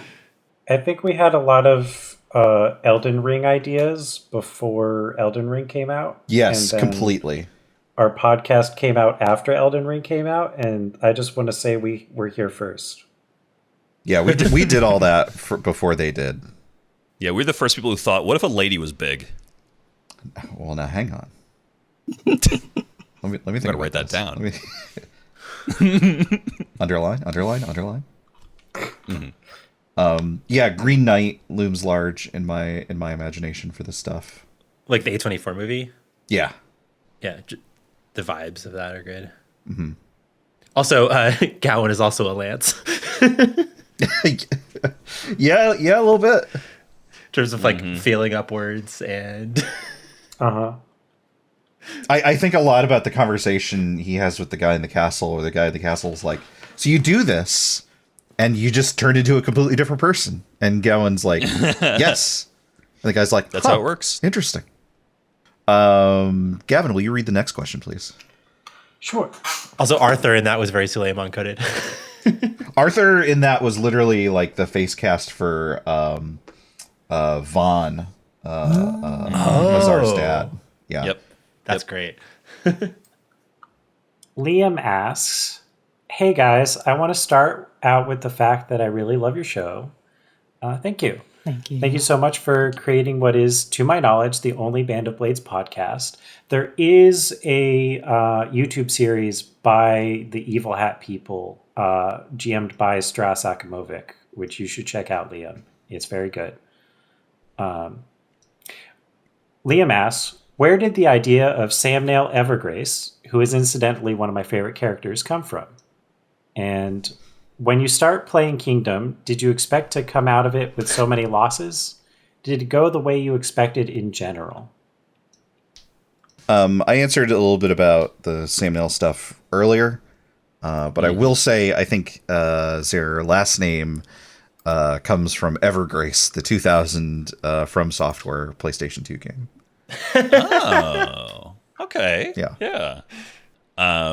I'd pinged the second part of this question, so I can start us off. Yeah. I think one of the interesting things about Kingdom is we didn't know at first we were even going to play Kingdom, right? We actually bandied around a bunch of different things. At one point, we talked about like 10 candles, right? Yeah, yeah. Like we were in this interesting situation where we had fictionally positioned the capital as like the place that we need to get to, which made a lot of sense based on the world that we had created. But we as the players of Band of Blades know that the capital is not the end of the map. And so we had debated like, okay, well, do we turn this into the finale of the game? Is it set in stone that the army would march forward from this place as we go forward? Yeah. What is the fate of this place? Yeah, or is there a world we debated like where the capital survives, but like we get chased out of it? Right. Right? Like, which was one of the possible outcomes of the Kingdom game that we discussed. I think we definitely all went into it assuming there would be losses. I linked a funny post in another Discord not too long ago where I basically am like, so I'm thinking that Azar and or Sarah Colley needs to die here partway through recording. And yeah, I think that it largely went one of the ways we expected, just because we had so many different possible options here. I was saying before we even got to the capital that Azar either needed to die or to have like a spiritual death, like to be shown that the thing that he wanted was a poisoned chalice. And that didn't happen. And so there was only one option left, right? And I think that's sort of how we got to where we got. Can you say a little bit more, maybe this is more about Azar than about Kingdom, I think, but like, can you talk a little bit more about that poison chalice type? Because I think there's a common feeling of like, oh, Azar is cool. Azar is like a good guy. You know what I mean? Like, Is that true? I mean, I feel that way periodically, even though I know you he's on like, mic were very strongly like, hey, no, he's actually like a nice guy and he cares about his people, though, despite being this is kind of what I wanted to dig into, is this idea that he's like, that you can be someone who is theoretically a good boss and have terrible motivations. Totally. Yeah. Sure. Like, like, to tee you up a little bit, I know I just asked you a question. I'm interrupting you. I think you astutely made the comparison with Trace Cucinato from Gundam Wing, who's like the coolest dude in the world, is the biggest fascist in the entire universe. Yeah, he sucks. Yeah. But you see him and you're like, he's so cool. Also, with Kingdom, Azar had really good reasons for wanting to do the coup, but it's like, wait, do we need you to be the Emperor guy though? Like, I don't know about that part of the plan. Yeah, that's how they get you. So I mentioned before, I play AP the same way that I play home games, and the way that I play home games is I always want to have like a clear arc in mind from the beginning. Sure. And so you mentioned, Brendan, I made Azar and Sarakali, and my reason for making both of those characters is so that they would come into conflict. Right. And it was funny that they never actually like directly ended up going head to head, though we sort of gestured at that possibility. Right.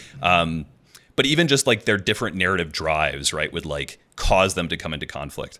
I also do want to say that, like, in terms of Azar being a cool guy, you cut the bit after the conversation with Vaughn, the first conversation with Vaughn, where I just like went on like a 5-minute rant about how much I hated Azar.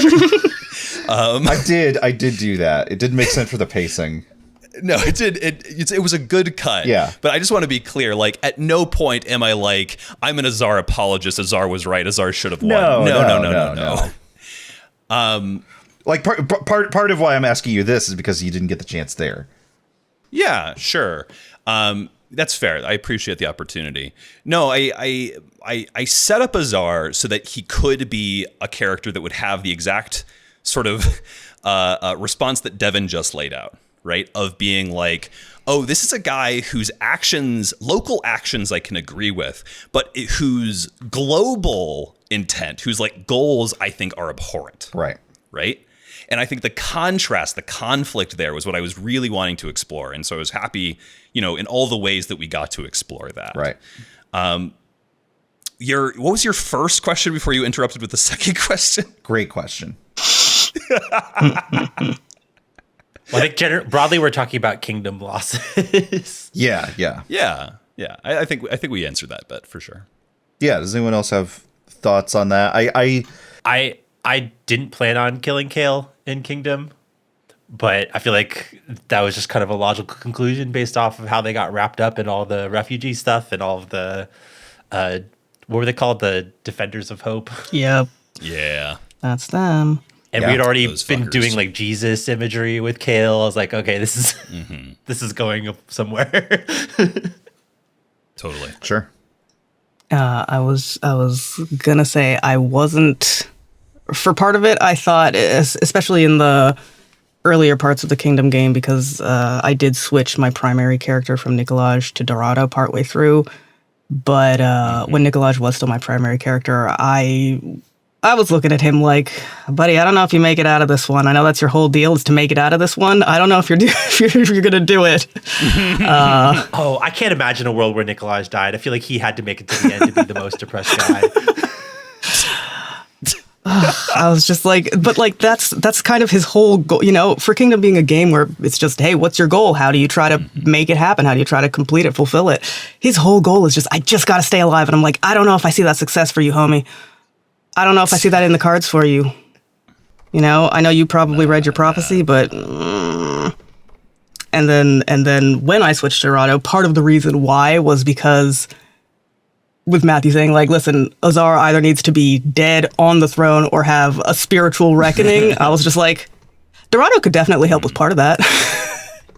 one of those options is right up her alley because, in as much as people were like, oh yeah, Azar, solid guy. And then as they start to realize his sort of motives and ambitions are like, oh, semi-solid guy? Dorado was like, what if he's simply a guy? and we're still one I don't like, right? So, yeah, I think some of the charm there was not working on her, and it was easier to like see Dorado as a vector for, no, we should kill this guy. Totally. Yeah. Should totally stab Caesar. I don't think it really it didn't feel this way in the moment, but I think in retrospect you can definitely see a way in which Serikali sees Dorado as, oh, this is the sword with which I'll cut off that bastard's Oh, head, yeah, for sure. right? Yeah. That was the scene. 100% my intention. Yeah, that was the scene between Dorado and Serikali. That's what that felt like to me, at least in the moment. I was like, oh, this is Serikali not being allowed to say, hey, can you kill this guy, please? But Dorado, like from that point, I was like, oh yeah, Dorado's like, I was already probably going to, like, I already wanted to, but if God wants me to do it, then yeah, I guess I will. You know, if it's the Senate's will. It's so funny that simultaneously there was a scene happening where Azar, Marshall, and Lance were in a tent giving Lance a knife, being like, you'll know what to do with this. No, yeah, that scene, Chris, is 100% Chris to Matthew mind-to-mind communication. We were 100% on the same page there. I really loved Serikali and Dorado's like whole vibe.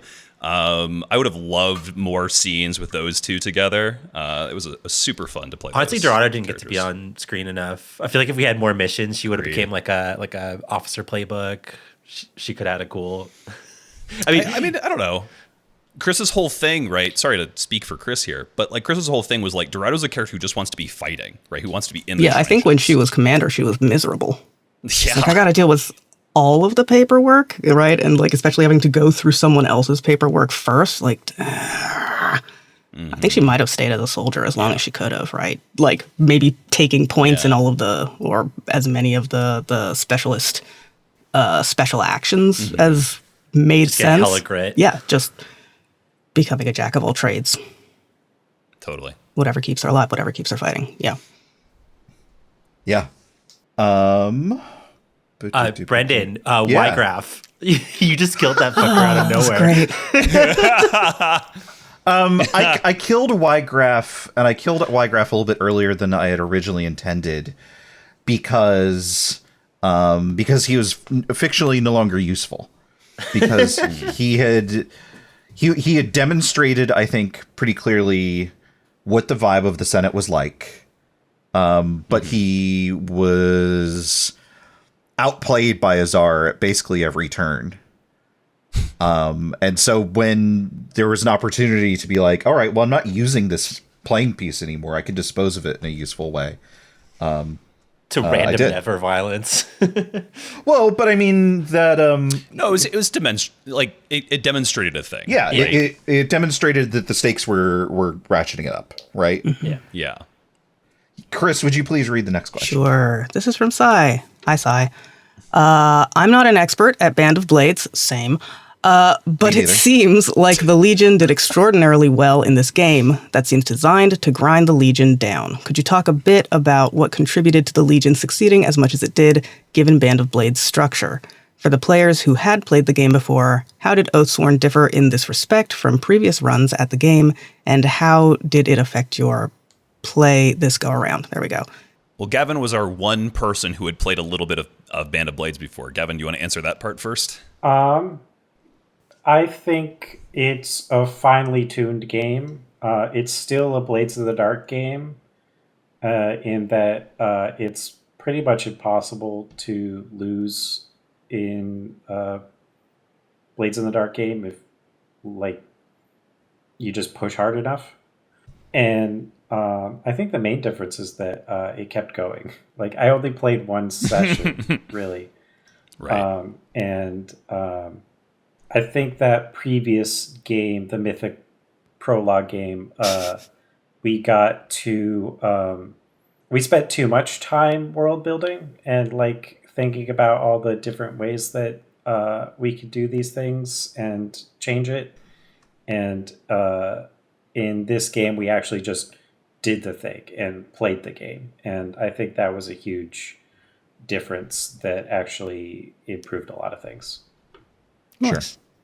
I can answer a little bit. So early on, it was people express a desire to win. People express a desire to like make it to Skydagger Keep, right? Which we retained as being like the goal, right? From the original game. And so because I wanted to of that, engage with the format of the thing. Yeah, totally.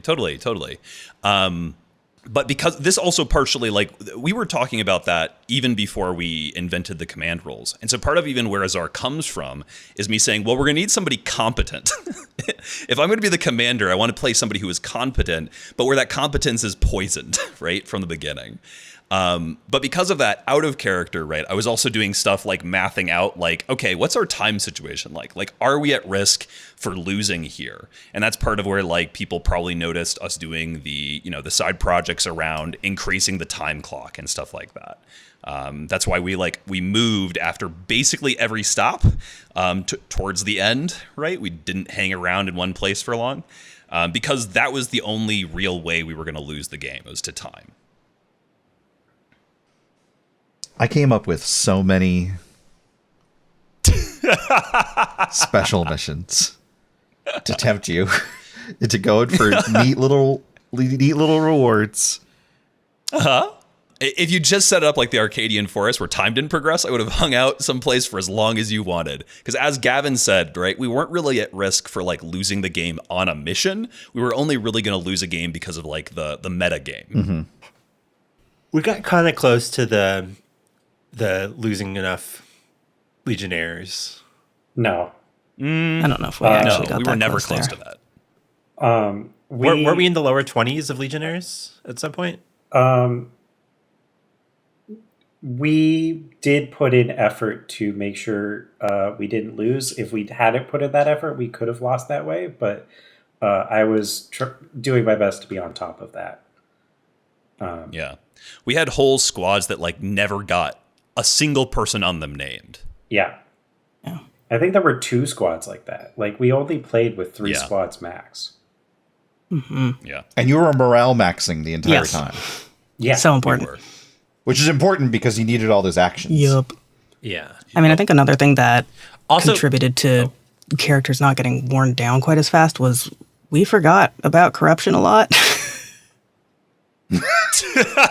Yeah. Did forget about corruption. Forgot about corruption. Because that would have Yeah. been just a whole extra aspect that you would have had to worry about balancing out. It's like, okay, so I've resisted the harm.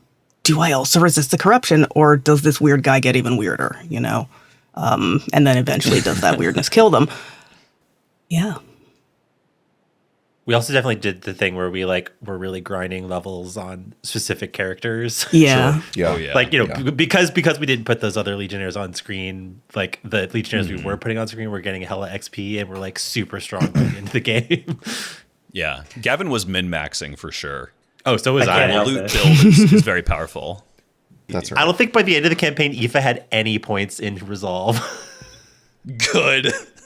You didn't need it. Yeah, I Glass mean, cannon. one of the big motivations for playing something like Kingdom when we got to the capital was that I was really running into a situation where I was struggling to challenge y'all. Like, I was having a very difficult time, like, putting things on screen that you couldn't just dice your way out of. We dropped a building on Lance, and Lance was gone. That's so funny Yeah. because the literally the next 2 missions after Kingdom were 2 of the like sweatiest like Sure, yeah. like I was just listening to them yesterday, the Omniculum of Vo and the like bridge mission. We were like so stressed out on those recordings trying to figure out how to get out of it alive. You- Well, go ahead. your mistake was not dropping 2 buildings on Lance. I should have had another building. Hey, One building for each mission. Lance is the luckiest motherfucker alive. That too. That's right. That's right. Yeah, that is also true. He literally Chris, just like didn't get that many failures with rolls. Yeah. Yeah. Chris, you want to read the second part of this Yeah. question?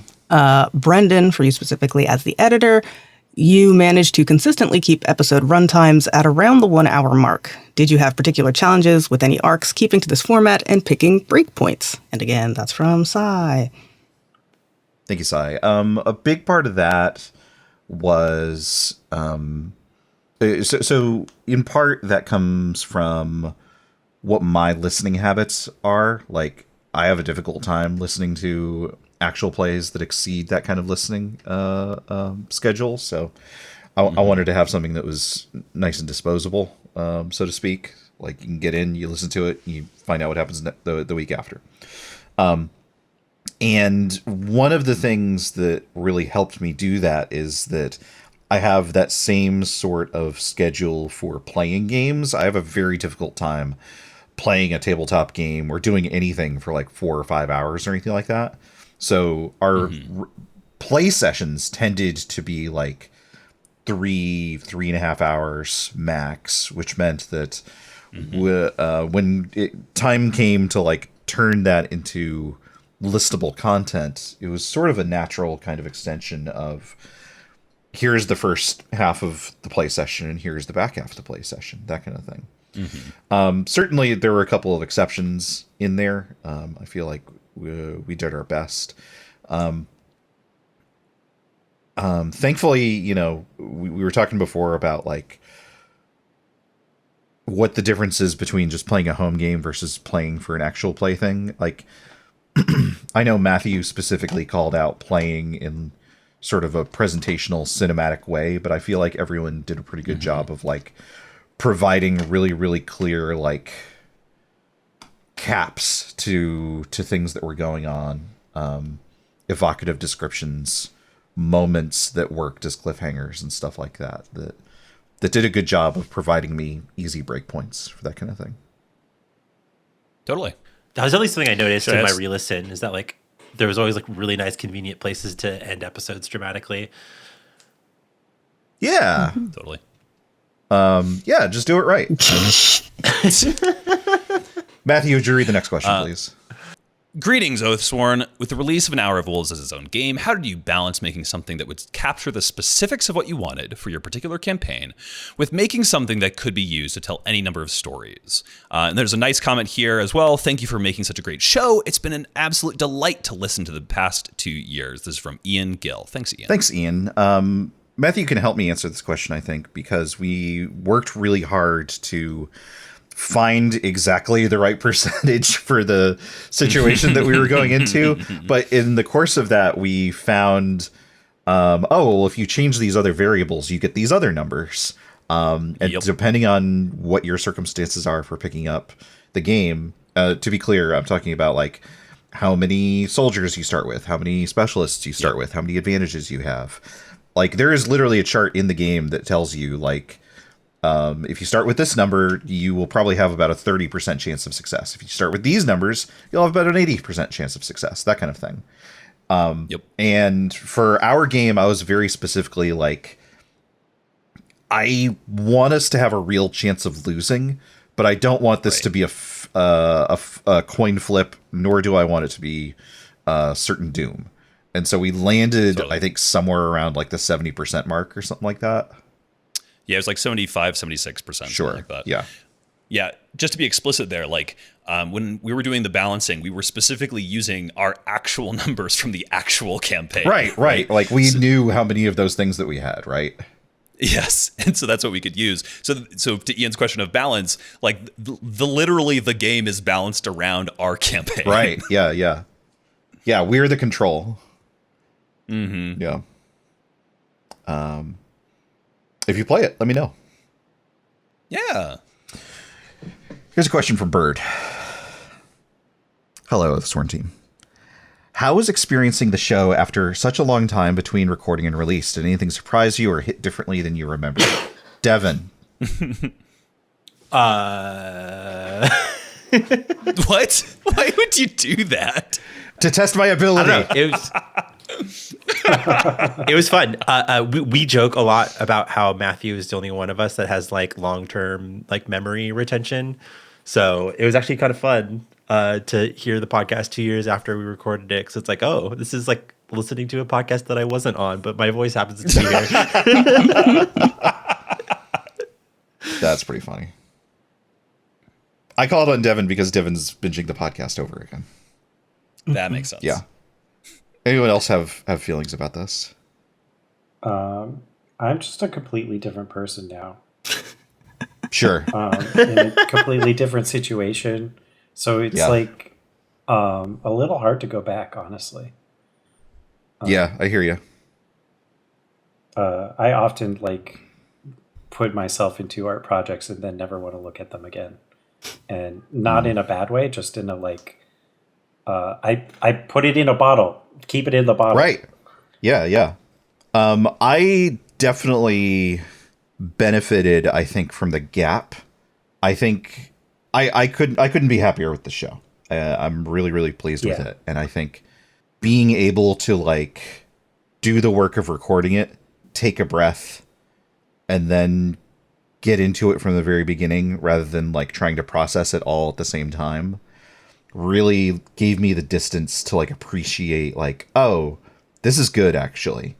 Rather than have to like get the thing made at the same time that it's like Sure. coming off the page, so to speak. I think it also helped with the intros a lot too, because like all the intros were written post campaign, so you were able to like build up the story through the intros. Right. Exactly. And I mean, both the intros and the edits, right? Like there's some stuff that just like lands on the editing room floor or gets emphasized or even re-recorded in some rare instances. Because we really want to call attention to like, no, this is part of what made the thing work. And it's, you know, it's still actual play, but it's, you know, we're taking the time to like emphasize like, hey, this is a part of the story that I think is important for you to hear. I think there was like a moment where McLeod was like writing a letter to Sophina like early in the story. Yeah. So I was like, oh, that's kind of cool that like this character's not going to show up for like, you know, a year. But I mean, when Brennan started, he knew Sam Neill dies in Kingdom, right? So you're writing all of that, building up the tragedy as you go. Right. I knew Z never sees their sister again. Yeah. Right. I feel like in terms of things that hit different, that I think is one of the biggest examples of like, I felt a lot more sad about Sam Neill when I listened to the podcast than when I was there playing it, because I didn't really know who Z was when we were playing it besides the person that gave us the mission briefs. Yeah. Yeah, Z basically wasn't ever on screen in the actual thing. Like Z was in text, right? I can think of 3 scenes that they were in. Mainly in Kingdom. Yeah. I think it's entirely in Kingdom, is it not? That they were listening to a conversation next to Serikali that was happening in the command tent. They interceded on Nikolaj's behalf to make Nikolaj spy master, and then they get killed in Kingdom. And that's basically what their arc is. Yeah. Yep. But now it's so much more. I know. That's storytelling. Yep. Yeah. I mean, in terms of like intros that were made knowing what happens later, right? That like reference things that happen later. And also Brendan doing things specifically to make me sad. The intro where Pentos, like mom, realizes that he's run off, and it references Obeek, and I was like, why would you do this to me? Yep. Again, to test my ability. Shoutouts Coffee. Shoutouts Coffee, yeah. Yes, shoutouts to Coffee, Bird, and Tiger Crush for guesting on some intros for us. Speaking of coffee, Devin, would you read this next question, please? Hi, Oathsworn team, long-time listener, first-time caller. Who is your favorite character to play inside and outside of the missions? Lance. Also, I love that Lance was like a dual character between me and Gavin, because I feel like Gavin did a really good job of making him look like really cool and competent, and I did a really good job of making him look like a fucking insane bitch. It takes a village. Okay, you're the one who did the stab though, right? Like, Yeah. you know, don't sell yourself short. Oh no, I'm cool very stuff, proud too. of my Lance. You should be. You both should be. Yeah. I was cackling listening to my own dialogue with Carla and Whisper in the bar. God. That was such a fun scene to play. I'm so glad I got to be Carla there. All-time Everyone else? fucking guy. Matthew, what's your answer to this? I didn't. I'm not actually a big fan of being a PC in games. I've mentioned this. I like GMing games more. So I didn't necessarily have like a favorite, I guess, until Azar died. And then getting to do callbacks after he was dead was a lot of fun. Sure. Kris? I liked playing Kyle a lot because I like to be sad, but there was something very fun about being, I mean, I guess everyone's sad. A different kind of sad with Nicholas, just like a lot more panicky, a lot more, how do I get the fuck out of this? Like at all times, that was always his energy, but like tempered by, oh wait, there's a cool thing over there. Nah, but I gotta make sure I get to the next cool thing. That was very fun to do. Right? He's like, okay, well, I got to get through this mission, but what is through that star? What do the star things want? Or how do I not die in this library? Oh my God, there's so many books, right? How about you, Brendan? I think it's a tie between Whisper and Salamon. Yeah, great answer. I changed my answer to Salam. Slaymon's like the perfect levity character.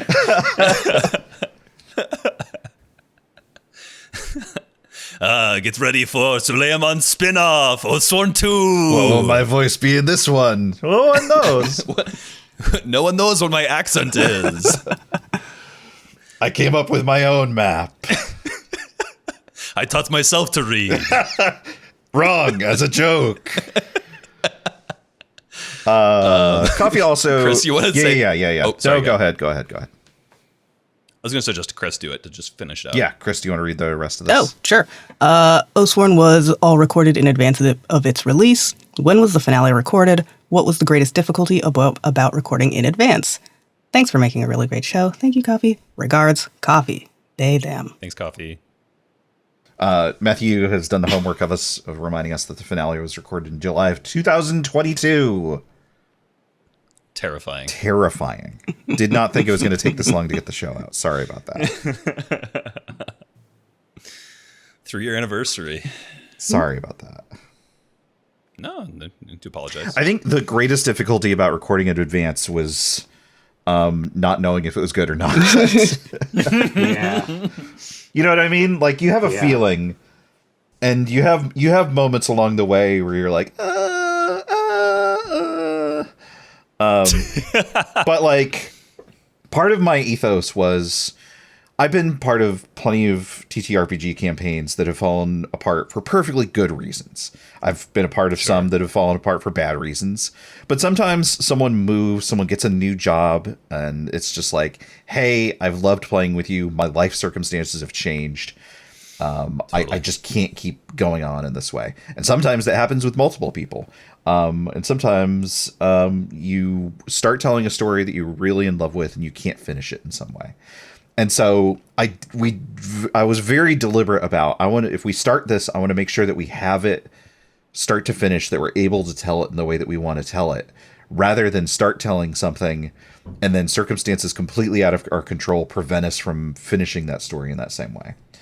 And I think that was a good rule to hew to, but it did mean that we didn't have we started telling the story, so now we're obliged to finish it energy. Mm-hmm. You know what I mean? Of like, even once we had recorded it, there was always the gap of like, well, do we really release this? Do I really do all this work? You know what I mean? Because I hadn't signed myself up for that until we announced, hey, we're doing a show and this is what it's called. And here's what you can look forward to. Right.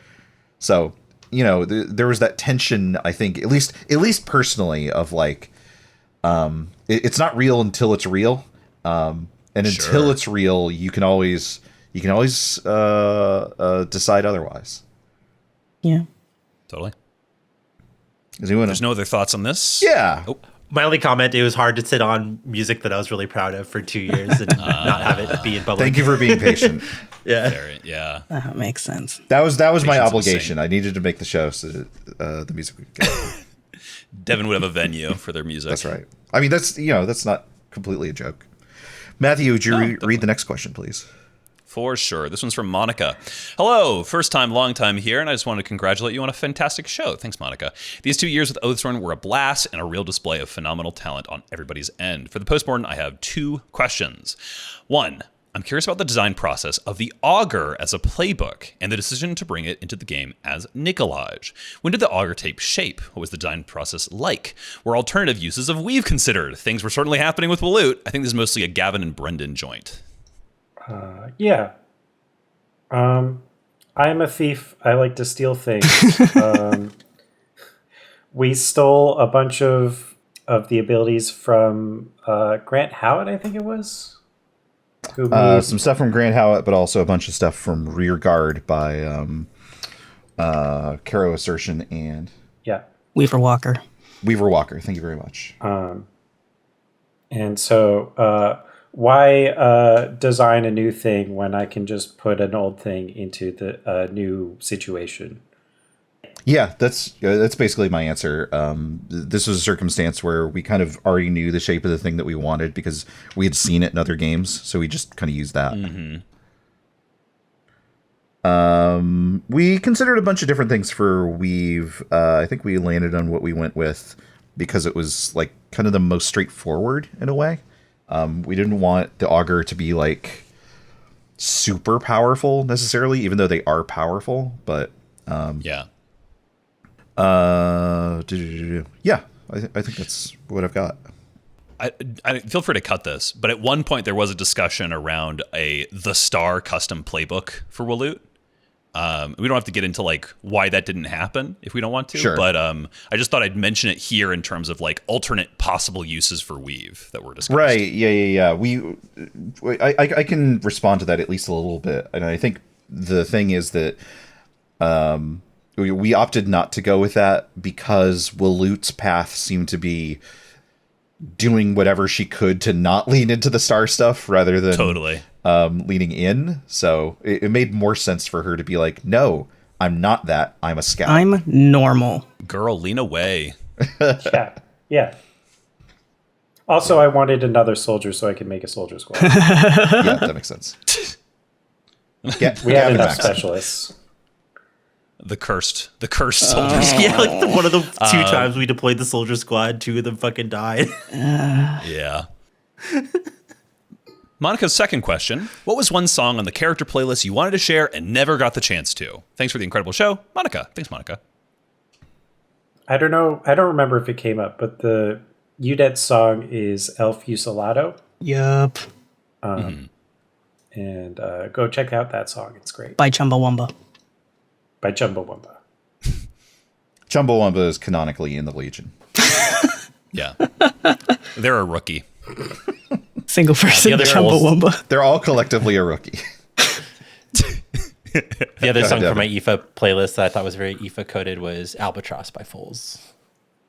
Your playlist was all Foles, and I was like, hell yeah. Yes. I just like had a vibe for IFA on that one day. I was like, okay, this is where I'm at. I had put 3 songs on my playlist because I'm bad at making playlists. But one of them was Henrietta, Our Hero by Kamasi Washington, which I've said multiple times that song is Sarah Colley. And so I wish it had come up, but it did not. Very good song. Very good song. I think so. I did get one off my playlist into the game. Well, so into the game we played, not into the episode we released because music rights. But the other one I'd probably highlight, I'm looking at the playlist now. I like them all. Probably Something Underneath by Clipping, just because that song creeps me out a lot, and so did most of this game. Oh, yeah. So, yeah, I think it really gets that tone across. Yeah. Brendan, was there anything for you? Nope. Okay. Dear cast of Oathsworn, congrats on finishing the show. What would have been your game of choice for the conclusion were it not for Everest Pipkin's release of World Ending Game? Thank you for the show. Good luck with all your future works, Daniel. We already mentioned 10 Candles. 10 Candles. Which did come up. Yep. I feel like it would have had been something vaguely Firebrand-y. Yeah, Matthew, don't you have a game for sure. the end of stories like this? Was that ever in consideration? I don't recall. I don't think we ever discussed doing Model Moot Heroes just because by the time we discussed it, Everest Pitkin was already asking for playtesters. Okay. And so that's when we sort of went ahead and asked, hey, could we do this, right? And we got the answer yes, and so that's why we went forward with it. I think the other honest thing we would have done, knowing Brendan and I's proclivities, is that we just would have made another new game. Probably. Let's be honest. I think the other thing that was like looming large was Do Not Let Us Die in the Cold Dark of Winter. Since, it was the Cold Dark of Winter at the time that the game ended, which Matthew and I have written a hack of once before. So, something in that vein probably would have been likely. Devin, would you read the next question, please? Gavin, you managed to break my brain by having me occasionally remember throughout the show's run that you had Lance's face cast as Transmask Momosuzu Nene. So I ask you, who is Lance's Hololive Oshi? I don't even know what that means. Okay, I had to do research the on one this. You support. Oshi means like who's Lance's favorite. Like Yeah. And so I decided that Lance's favorite would be Himself, come on. Yeah. Well, Nene's Oshi is Nene. Let's get that out of the door. Yeah. There are three things that Lance needs in a partner. Lance. No, ambition, talent to match, and is in love with someone else. And all of those things are Kiryu Goku to a T. All right. Shout outs to my Oshi, Sarasvana. All right. Now we know.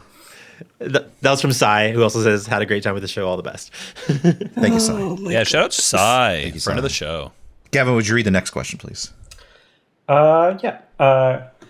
Graham asks, in the first episode, you mentioned Goku. Now that the episodes are all done, what character would you say most resembles Goku? Physically, emotionally, narratively? What about Vegeta or other DBZ characters? We kind of covered this. Bowie. And I was also going to say Bowie. In some ways, Thar, right up until the end, is kind of a Goku. In terms of just being like personality. Yeah. Sure. Endlessly. We can do it. We can pull this off. Come on, guys. The grind set. the fact that he survives with that mindset is mind-boggling. Right at the very end, he doesn't. That illusion's broken for Ambitional him. delusions are a very powerful thing. Yeah. But like that delusion does get broken right at the end. Do you know who I Yeah. think is very Thar coded is Lars from Steven Universe? Sure. Who's kind of just like this jerk that's off in the distance and becomes the captain of his own shit. Yeah. Becomes cool when he's very far away from anybody else. Yeah. Exactly. Yeah. Thar's always cool. Thar was always cool. That's right. Kris, would you read the next question? Sure. On it. Ooh-wah! Oathsworn has been transformed into a sparkle emoji, bow emoji, magical girl anime, bow emoji, sparkle emoji. I appreciate the symmetry. For a character you played, please describe their transformation sequence, outfit, and magical powers. For Brendan, please describe the show's adorable talking animal mascot. Thanks, Bird. God. Thank you, Bird. I love this question. Thanks, Bird. This is delightful to me. Can I start? Matthew, you go first. Damn it. No, Kris. I have to go first. Kris, you can go first. Great, thank you. I saw this question and then the wheels started turning. So this is for Kaio, because, I don't know that anybody else, a magical girl transformation sequence for Nicolaj, I'll never think about that. Oh, I've got one. But Kaio's it involves them. They start with their shield. They like spin it real cool and then slam it down into the ground. And now the background has changed. Wherever they were before, now they're in the mountains because that's the thing that can happen in these transformations. They're in the mountains. Slamming the shield, the big tower shield, down into the ground causes an avalanche behind them as the snow and stuff falls down, rumbling. The snow and rocks and debris and whatever the hell else coming off this mountain fall down on them, pelting them with bits, and those bits turn into their cool armor, right? Snow will like fall onto their shoulder and break apart in a burst of sparkles. Now there's, shoulder armor or epaulets or whatever. And then they just get completely doused by this deluge of snow and stuff from the avalanche. And then when it all clears, when the dust clears, they're in their sick armor. They pick up the shield, and then a full tree has fallen down from the mountain as well. And they just grab it out of the air, spin it, it turns into their staff, plant it in the ground, and strike a cool pose. Thank you. Wow. Hell yeah. Wow. That's really good. For Aoife, she does the classic magical girl thing where she explodes into a bunch of maple leaves that kind of float around her, and you could see her the shape of her body as light, and then all of the leaves stick back to her, and now she just has even more shit glued to her, and now her arm's a railgun.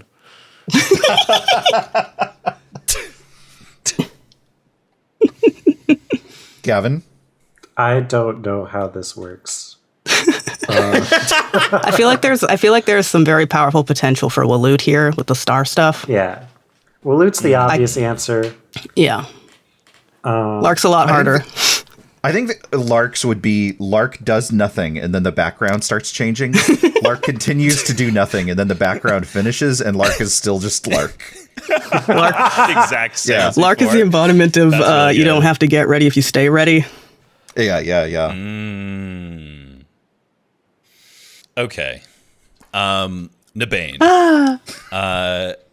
Nabane would take out his books and scrolls. They'd flutter all around him to fully obscure his body. And then when they dissipate, he's in the Yamcha pose on the ground. Dead in a hole. Yeah. Yeah. Crushed by his own backpacks, yeah. Yeah. That's beautiful. The show has an adorable talking animal mascot. It's Junior Speaker Draknor. Little Lance. Nah. I think Suleiman is more of our talking mascot. Suleiman would be transformed into... What kind of little guy would he be, though? He'd have little tiny fairy wings. He'd be like Paimon from Genshin. Sure. With Yeah. a giant beard. Yeah. Chain smoking. Yeah, the beard would be he'd use it like a limb. He could pick things up with the beard. Yeah. There you go. I was imagining it's like a hammer space. You could just store things in there. Oh yeah, that too. Yeah. It's- I mean, Suleiman just canonically has hammers. Yeah. He made one with alchemy. He did. Matthew, would you read the next one? Yeah, sure. Hey, Oaths. I was looking at the beautiful cover art of your pod. Art I have looked at 100 times, and I realized I don't know whose hands those are. Surely they belong to the Legion, but which character belongs to which hand or claw? Thank you, Graham. Thanks, Graham. The answer is that they don't actually belong to anyone specific. yeah. I mean, the top one is definitely Kaio, right? Yes, that's the obvious thing if you wanted to assign them. That only just occurred to me. I think that's Kaio's arm. Cool. Awesome. The rest of them, yeah, I don't think any of them are assigned to a particular person. They were just general cultural, all of the cultures Yes. we made up. Yeah. That was more the intention with the art, at least. I guess if you wanted to, we could have our Shadow the Hedgehog rookie could be the arm that's on the right. Bowie? Ivan. No, Ivan. Bowie was not Shadow Oh, the no, Hedgehog. Bowie was Bowie has Sonic one the Hedgehog. characteristic. That's right. For a second, I thought you meant if you want, we could edit Shadow the Hedgehog's arm into this. I mean, we could also do that. I was like, Matthew, that wouldn't solve anything. No, I think it What a would. weird, what a weird suggestion. Don't knock it till you try. I know it. they That's do true. somersaults in that game, and we have a somersault character. They do. That's true. We do have a gymnast. Yeah, that's true. Can Bowie do a spin attack? Yes. Never did. Yeah, yes, but only once. It causes instant death. Brendan, you want to read the next one? Hey, Oathswornians. If you were picking a scene for the podcast that would be fan animated, what scene would you pick? Thanks, Nin. Great question. I have an idea. Please. The the scene where Waloot comes back, like the downtime scene where after Waloot comes back from the star and is in the infirmary, and there's just a bunch of tension breaking out. That one's good. I would love to see that animated. Azar versus Dorado. Yeah. Sure. Solid. I think I would go with Waloot and the Leviathan. Ooh, yeah. That'd be lovely. I just really liked that one. I just really liked that moment. Yeah, that answers the AMV questions as well, because you can put some music over that. Oh, sure. I think a lot of the cool AMV moments were in the Fires of Novara mission. Like Sarah moving Kali through with the city sniper and- rifle. Yeah, and Ashling fighting the Neros. Yeah. Also, obviously, I'd love to see any sort of Lance content. Yeah. Lance's intro, where like the bartender just starts sobbing in terror, and Lance is like, "Oh, this is inconvenient." Lance is like, "You call this hospitality? What's happening?" That's good. That's you can't get that anywhere Key, else. but it's so funny. They don't make them like that anymore. Yeah. I think the Lance Carla whisper bar scene would be really Yeah, good. that'd be good. That'd be good. Oh. Devin, would you read this next one? From Coffee. If you were isekai'd into Oathsworn world, how long do you think you'd last before dying or turning into a never? 10 seconds. Yeah. Yeah, wherever I land, wherever I emerge, I'm not making it out of there. That's where I die. I'm a Nicolaj type, so I'm seeing it through. It depends on how many geese are nearby. What? Say more. What does that mean? Yeah, the more geese are nearby, the longer I'll be alive. Because you're eating them? Because I could beat geese and it'll distract me. Oh, I see. Yeah, I see. the Never would see you. They'd be like, that guy could beat up so many geese. We're like- steering clear of here. I assumed that was going in the yeah, opposite yeah. direction. Like, if I spot around half a dozen geese, they will take me out immediately. Because that's just true in real life. I've crossed the street to get away from geese. Geese Oh are my chow No, no, Gavin can beat a Yeah. goose. This is I've lore. eaten all of them. Gavin Goose Slayer, would you read the next question, please? Sure. Yes, please. Hi, Tragedians. Fantastic show. Thank you for breaking my heart repeatedly. You're welcome. For each of you, if a character that died was instead isekai'd to another Forge in the Dark game, where would they end up, and would they be having a good time? Cheers, Kai Palin. I have the perfect person for this, and Okay. it's Rao, Yes. Okay. who showed up sure. in maybe 3 scenes, 1 mission and 2 downtimes or something. And then immediately died in the Cursed Soldier Squad off screen. Yeah. And I feel We had to like, choose between her or Ashling, and everybody was like, no, Yeah. we can't kill Ashling. I feel like she had more potential, and she should have justice for Rao or something. Well, what game does she wind up in?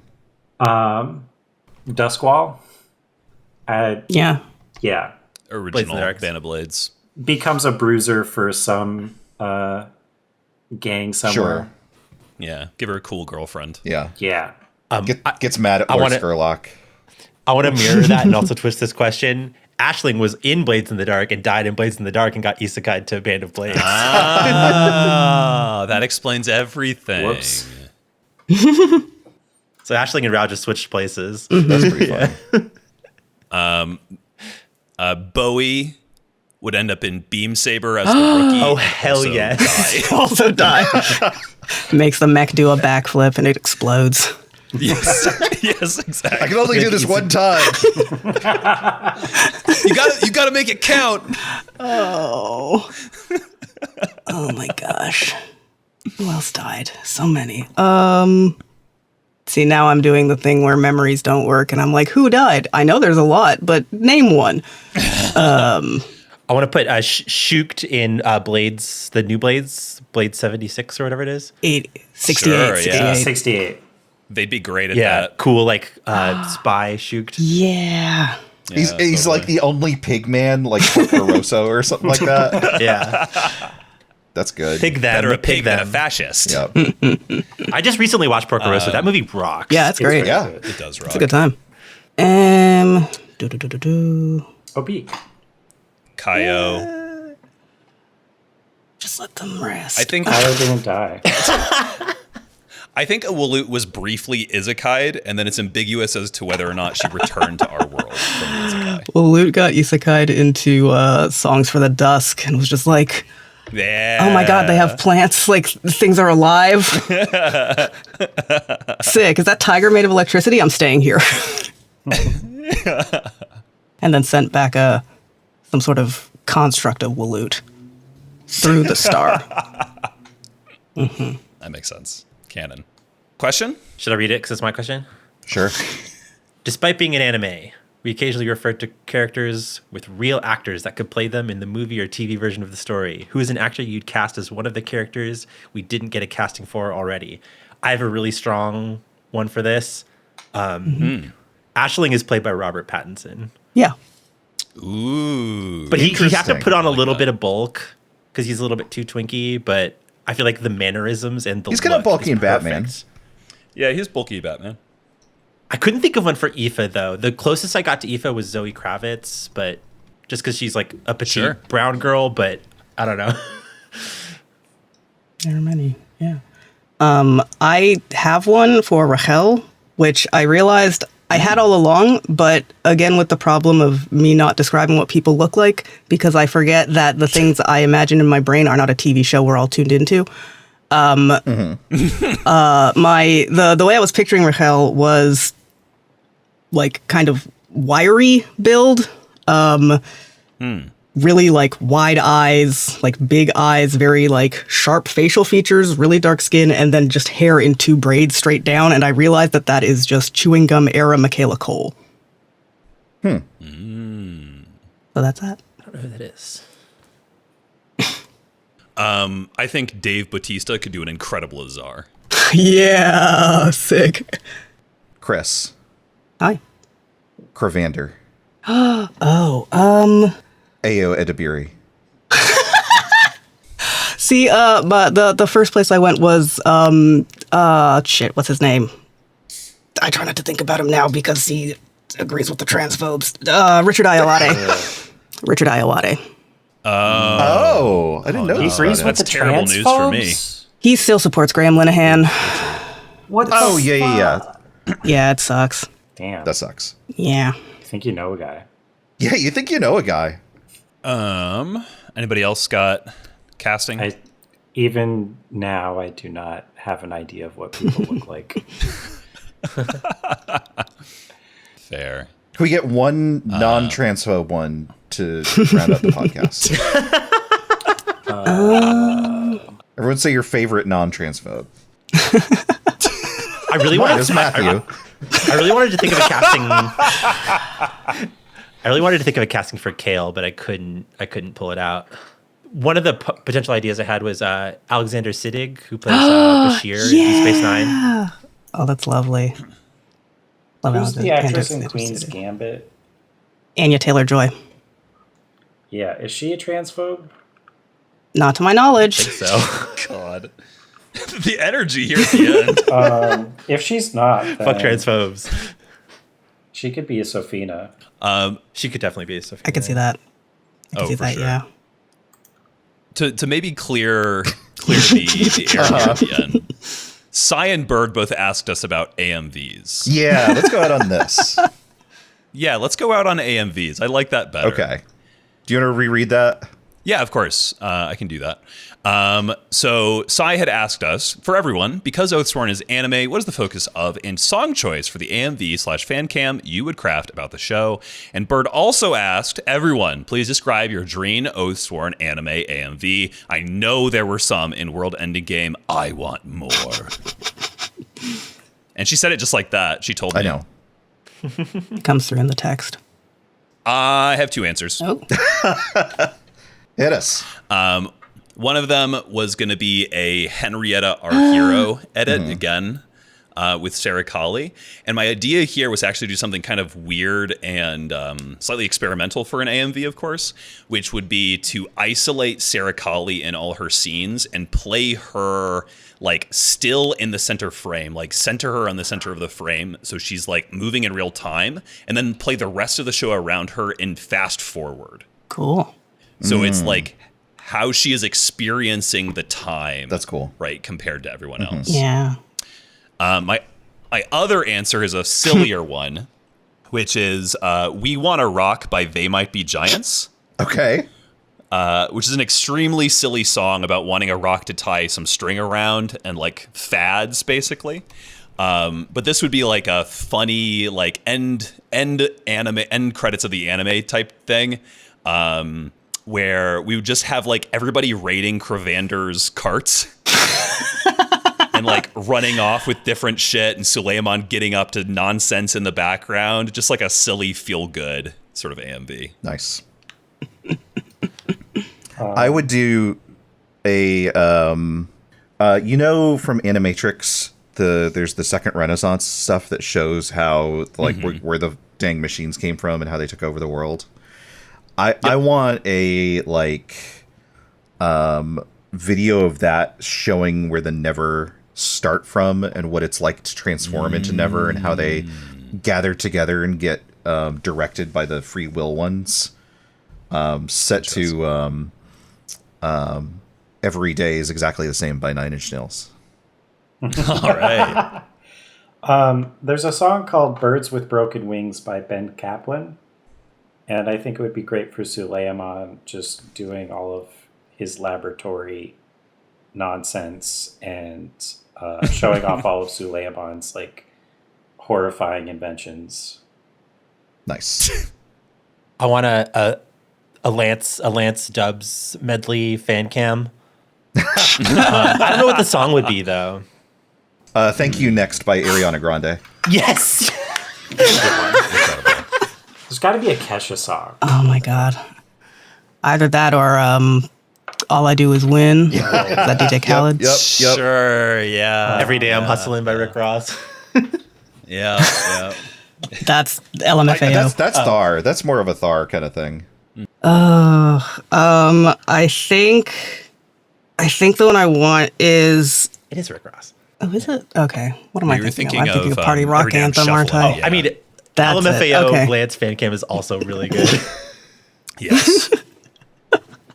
Yeah, I think I just want something like showing Whisper doing all of this like planning and setting up dominoes leading up to the Omniculum of Voa, and then like she doesn't get to go to space and it's just pissed off. And I don't want to say Look What You Made Me Do by Taylor Swift, but that is the thing in my head. Wow, Whisper Taylor Swift Whisper is really a Swiftie. good. You heard it here first. Yeah. She's a Gaylor.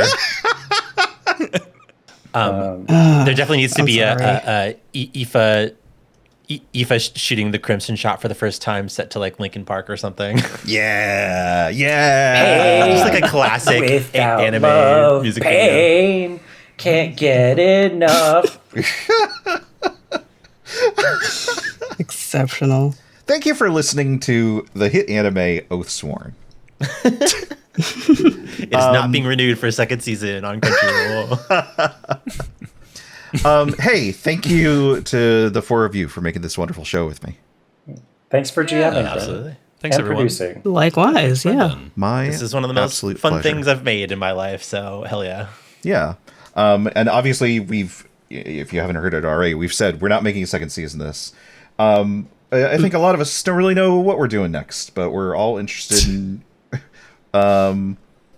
making more stuff in the future. So if we do make more stuff, we'll probably post about it here in the feed. Yeah. I got loose Yeah. plans. I've been talking to people. Wow. Yeah. Wheels within wheels. Are you conspiring against me? What? Do you Are you want us scheming to? against me? Huh? Are you wearing a No, wire? you're on one of the things. Are you wearing a fucking wire? You're literally on one of the things. Abort. Now I gotta go. He's figured it out. Run. Get to the safe house. Devin, get out of there. Do you realize how long this job's been going on? Now we got to spin up a whole new avenue to figure out what kind of podcast or other project he might be on. All That of them. judge is gonna have a field day with your ass. I can't protect you. We didn't even have a warrant. I don't know what's happening. Devin, where can people find you on the internet? Oh, I'm Devin Decibel in all the places. I make games, I make music, whatever. I'm out here. Sweet. Gavin, where can people find you on the internet? You can find me at mixsuccess.com. I am a freelance editor, but I have a full-time job now, so that takes precedent. But still reach out if you have a project you want me to work on. That'd be fun. Hell yeah. Chris, how about you? I am at KNALLISO on Blue Sky and Instagram and Discord. I don't go to the other places. They're too dark. Yeah, I am around. Matthew? I'm Matthew Guz, that's G-U-Z or G-U-Z, depending on your Canadian persuasion, on Blue Sky. And Brendan, where could they find you online? You can find me at brendanmcleod.com on Blue Sky. You can find my blog at brendanmcleod.dev. If you're trying to figure out where to listen to this show that you're listening to right now, you can find it at oathswornpodcast.com. If you're tied up in the back of a car and your kidnappers are listening to the postmortem of this podcast, This keeps happening to And you. you Why does this think keep happening to you? this keeps happening to you where you're in a situation, or you know what, more realistically, you're on the bus and someone's listening to their pods like on full speaker, and it's annoying, fans but would at the same never. time you think this crew is kind of funny and you want to hear what kind of weird dark anime they're talking about. Oathswornpodcast.com. Thank you for listening. We'll see you how do I close this show? You've never had to. Bye, suckers. You don't have to be No. rude. You'll never catch me No. alive. Thank you for listening. Kiss your death square in the mouth. Don't let the sky hit you on the way out. Until next time.